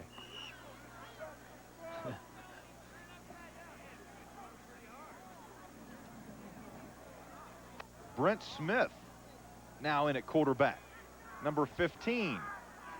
And the Cougars will go for it on 4th and 9. And now 7 seconds left. He's decided to call timeout. He has 7 seconds left in the clock. And yeah, some of the all right, we'll step aside. 4:12 left. 12 left here at Falcon Stadium. A game of interest. Colorado State, 4th quarter, leading Wyoming 11-8 on their home field. Fort Collins, Colorado. 4th down here. And Brent Smith, the quarterback for BYU. Ooh, there's a hit. Flag thrown at the 8-yard line. Brad Clark got the handoff, and he took a shot, and it looked like the yellow flag came out with that hit. Mark Moody made the initial contact. Ooh, I'll tell you, that was a hit. And see, Clark went straight upfield. He went right up where he had to go in order to try and pick that up, but there was no missing that tackle. All right, let's check in with Doug Miller. Well, we got a flag down here. Chris Smith with me on the sidelines. Chris, were you surprised at how easily you were able to control Air Force defensively? Well, in the film, they just ran a 4-deep zone in every game that we watched. So we weren't too surprised that we were able to move the ball as effectively as we were with the pass. Just with the way they ran their zone, they left everything open. Had a great afternoon. Nicole, bother you? A little. As you can see, my helmet's still on. Don't dare take it off. It's too cold. Great afternoon, man. Congratulations. Clock running. Falcons back on offense. Under 4 minutes. Yeah, that seemed to be their pattern. They just continue to stay with that strategy defensively. Well, I'm sure Brent Smith hopes he gets one more shot out there today. Baker stays in at quarterback. There's that little counter dive with the lead blocker. You can do some pretty creative things out of the wishbone when you have those three runners back there, and everybody gets so used to the fullback. You can do some creative things. You're really set up for a nice double team down with the tight end and tackle and 2 lead blockers. And see, here you get that lead off back, leading through the hole, and gives you a good opportunity to have a lead blocker with a double team on your nose guard. Wayne Young carried the football. That's the 8th running back that Fish DeBerry has used today. They really mix it up. Baker wants to throw, airs it out downfield, the catch up and out of bounds, but a nice catch made along the far sideline by Clarence Hopkins, number 80. Well, I'll say that was a nice catch. Now, what's he doing at Air Force, you know? A guy that can catch like that. Learning to fly planes. That's right. Well, that's good. That was a great reception. Look at him go up for that. Nice catch. Goes down. That kid can catch the football. Well, for each BYU football game this season, Geneva Steel has asked the KSL sports team to select the outstanding player of the game and name him Geneva Steelman of the game. The Geneva Steelman can play offense or defense, and sometimes is a player off the bench who does extremely well. And that player is linebacker Scott Giles, as Baker runs it up near midfield, and a late hit on Billy Bryant, number 44 for BYU. He's saying his momentum took him into it. And I'm glad, well, I'm not glad to see him get called for this, but I sure would like to see that kind of play slowed down. You know, the pros get away with a lot, and we see it filter down into college, and it's even filtering down to high schools. He's down. It's over. You see he gets blocked. He was pushed in, but then he does drill him. He could have gone over the top. Scott Giles, our Geneva player, did an outstanding job coming off his red shirt. It's tough to give up a red shirt, but when you go in and play all the time, you know, I'm sure he feels very good about being able to contribute. And Geneva will contribute $1,000 in his name to BYU's athletic scholarship program to honor his performance. 2:33 left to play. Baker, the pocket collapse. He runs out of it. 30, 25, 20, and stops the clock at the 19-yard line. Say BYU on the day, you ought to give the Geneva Steelman Award to the entire offense. They've racked up 633 yards total offense. And the defense. And the defense. Detmer, 409 yards, 3 touchdowns, no interceptions. The defense just shut everything down until just one drive. It's been the middle of 1988 the last time they shut a team out. And so they were looking at that with just one touchdown up there for Air Force. It was a good outing for both sides of the ball today. 2:25 left. There's Scott Giles. Nope. Yeah, there's Scott Giles. Chris Gray, the ball carrier. He's taking it easy over there, and I think he's just been told by Doug Miller that he has been selected the Geneva player of the game. He said, me? Moi? Hey, well, thank you. He's a junior out of Provo. 6'4", 225. Around the football all day. Had a really big first half. Forced an interception. Forced a throw that created an interception for a touchdown. Wayne Young, the ball carrier. Mike Hogan, the guy making the tackle. And Mike's an interesting guy because he backs up both outside linebackers. Giles and Fatisimano, yeah. He plays either side. And those guys get used to having, you know, you have to play with 1 foot up, whichever side you play. And if you end up playing both sides, you also have, you know, it's a different skill, something you don't think about. An outside linebacker always has to have the same foot forward. So if he plays both sides, he has to adjust. 3rd down, 4 on the Cougar 13-yard line. Baker spreads it out, pitches it. And Jeremy Griffin, number 22, the freshman, is upended. Nice job of stringing it out as BYU had good lateral pursuit, and the cornerback got in a timeout. 1:01 left on the clock. 54-7. BYU. Looking ahead, Mark Lyons, next week Air Force will travel to Army. Now they've already beaten Navy this year, 24-7. So next week, a big football game on hand for the Commanders-in-Chief Trophy. Yes, I'll say, because Air Force feels pretty good about having an opportunity to do that. But they do have to win now their remaining 2 football games. And next week, BYU travels to Laramie for a showdown with the Cowboys. And 4th quarter score, Colorado State leading 11-8. Isn't that a beauty? You know, there must have been 2 safeties. Well, I guess they could have had a touchdown, a 2-point conversion, and a field goal for Colorado State's 11. But we knew it was 11-6 at one time, so we know that Colorado State gave up a safety sometime in the game. Interesting football game. Looks like it's been pretty defensive. I wonder if their weather, I imagine their weather's been pretty ugly today, too. course, that's further north. You know, it's probably a little cooler up there. Yeah. 1:01 left here in the football game. 4th down, 4. And Air Force will be close, but I don't think they got past the 10-yard line. No, they've been held. So pretty much the entire front group there, that defense. So the Cougars back on offense, and they'll run this clock out. 57 seconds left. That drive really does show how important field position is, as Air Force took the ball on the 10-yard line, drove 80 yards to the other 10-yard line. Now, 80 yards is a lot of yards. You should get points out of that. But when you take the ball on the 10, you end up with 0. Brent Smith will quarterback. Cougars have used 3 today. Detmer, Joe Evans, and Brent Smith here on the last 2 series. They're going to down it out. Smith will go down on a knee.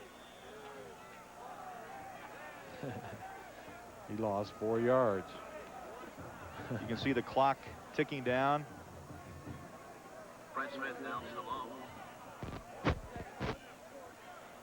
Well, the Cougar defense has to feel good with today's performance. The only touchdown they gave up came in the 3rd quarter. Jason Jones made it 37-7. A 2-play drive. Yeah. Other than that, they just really have stopped the wishbone all day. And it looks as though I am interested. I'd like to see Air Force make some adjustments, because BYU uses the same kind of defensive tactic every year. And Air Force, I didn't see anything really different about their attack with the option. And the Cougars and Falcons shake hands. Lavelle Edwards making his way across the field to shake hands with Fisher DeBerry. The Falcons will drop to 4-5 overall and 2-4 in the conference. BYU, they up their record to 7-1 and 5-0 in WAC play. The final from Falcon Stadium, BYU 54. Bolerjack along with Mark Lyons, and the Cougars looking mighty tough this afternoon. They up their record to 7-1. A big win today over Air Force. A really good football game played by BYU as they dominated on both sides of the ball.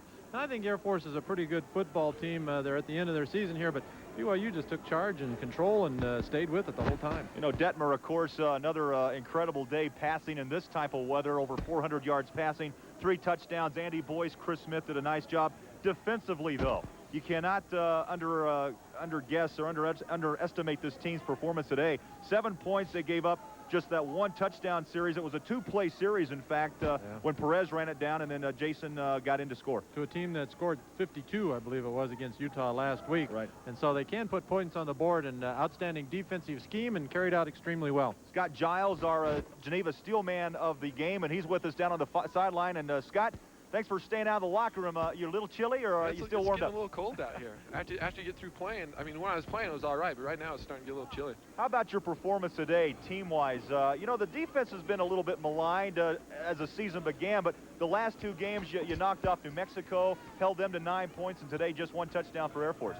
We came out with a good game plan. I think with the option, you just have to have confidence in your other, team members, and you do your assignment and make the plays. And I think we shut down the option pretty well. Most of the day today, you had quarterback. Is that right? You kind of enjoyed that. The quarterback, and Coach Smith was calling my number, which was a little fire call. I just shoot between the tight end and the tackle gap, and I was able to get a couple sacks and force the ball a little bit. And every once in a while, you enjoy making a hit on a quarterback. No, that's what we live for. That's what we dream about. Scott, how tough with the injury to Jared Levitt? I know Lavelle Edwards told me he came to you and said, hey, I'm going to have to pull you off your red shirt. How did you feel about that? Was it tough for you? Were you mentally prepared? At first, I was a little shocked, but it just took me a little while to say, hey, I'm not redshirt. I'm going to be playing. And I was doing, prep work against our offense and getting some good time, so I was physically ready. So I just had to get that mental edge and prepare for each game. But, it's all worked out, and I'm happy that, I'm able to play. I want to know one more thing. You had 1 opportunity out there at an interception. I don't know what happened. When's the last time you carried the football? It's been a long time. I should be able to catch hands. Pretty large hands. I should be able to catch those things. I don't know. It just happens so fast sometimes. Yeah, it happened in a hurry. All right, Scott Giles, get warm. All And, right, that's where I'm congratulations. at. I'm going to run in the locker room. All right, Scott All right, thanks a lot. Giles, our Geneva Steelman of the game. And overall, as you mentioned in the booth, Mark Lyons, a good performance on both sides of the football today. And they need that confidence if you're a Cougar fan as you head to Wyoming next week. Absolutely, and they overcame the weather conditions and just had a nice outing. They'll be excited to go back home. All right, we're going to take a break, come back for one final thought. Don't go away. Cougars win big, 54-7. We'll be right back. Colorado Springs, BYU knocking off the Falcons 54-7 today in a game, Mark Lyons, a lot of people keeping their eye on up in Fort Collins. We've just understood that Wyoming has recovered a fumble late fourth quarter on the 37-yard line. 2 minutes to play. Colorado State 11, Cowboys 8, and Wyoming trying to stay unbeaten in play this year. And see, that's an interesting strategy. Now, do they go for the field goal and tie? Or, you know, are they going to try and win of course, they're going to try and win the football game, but it'll be an interesting strategy to see how they handle that final part of the game. Wyoming been uncanny this year in pulling out those close games. All right, the Cougars up their record to 7-1. They are unbeaten in Western Athletic Conference play, and they win big here this afternoon, 54-7. Next week, Air Force takes on Army, and the Cougars travel up to Laramie to take on the Cowboys of Wyoming. The final, once again, BYU 54 and the Air Force Academy 7. For Mark Lyons, Doug Miller, I'm Craig Bolerjack. Good afternoon, everybody.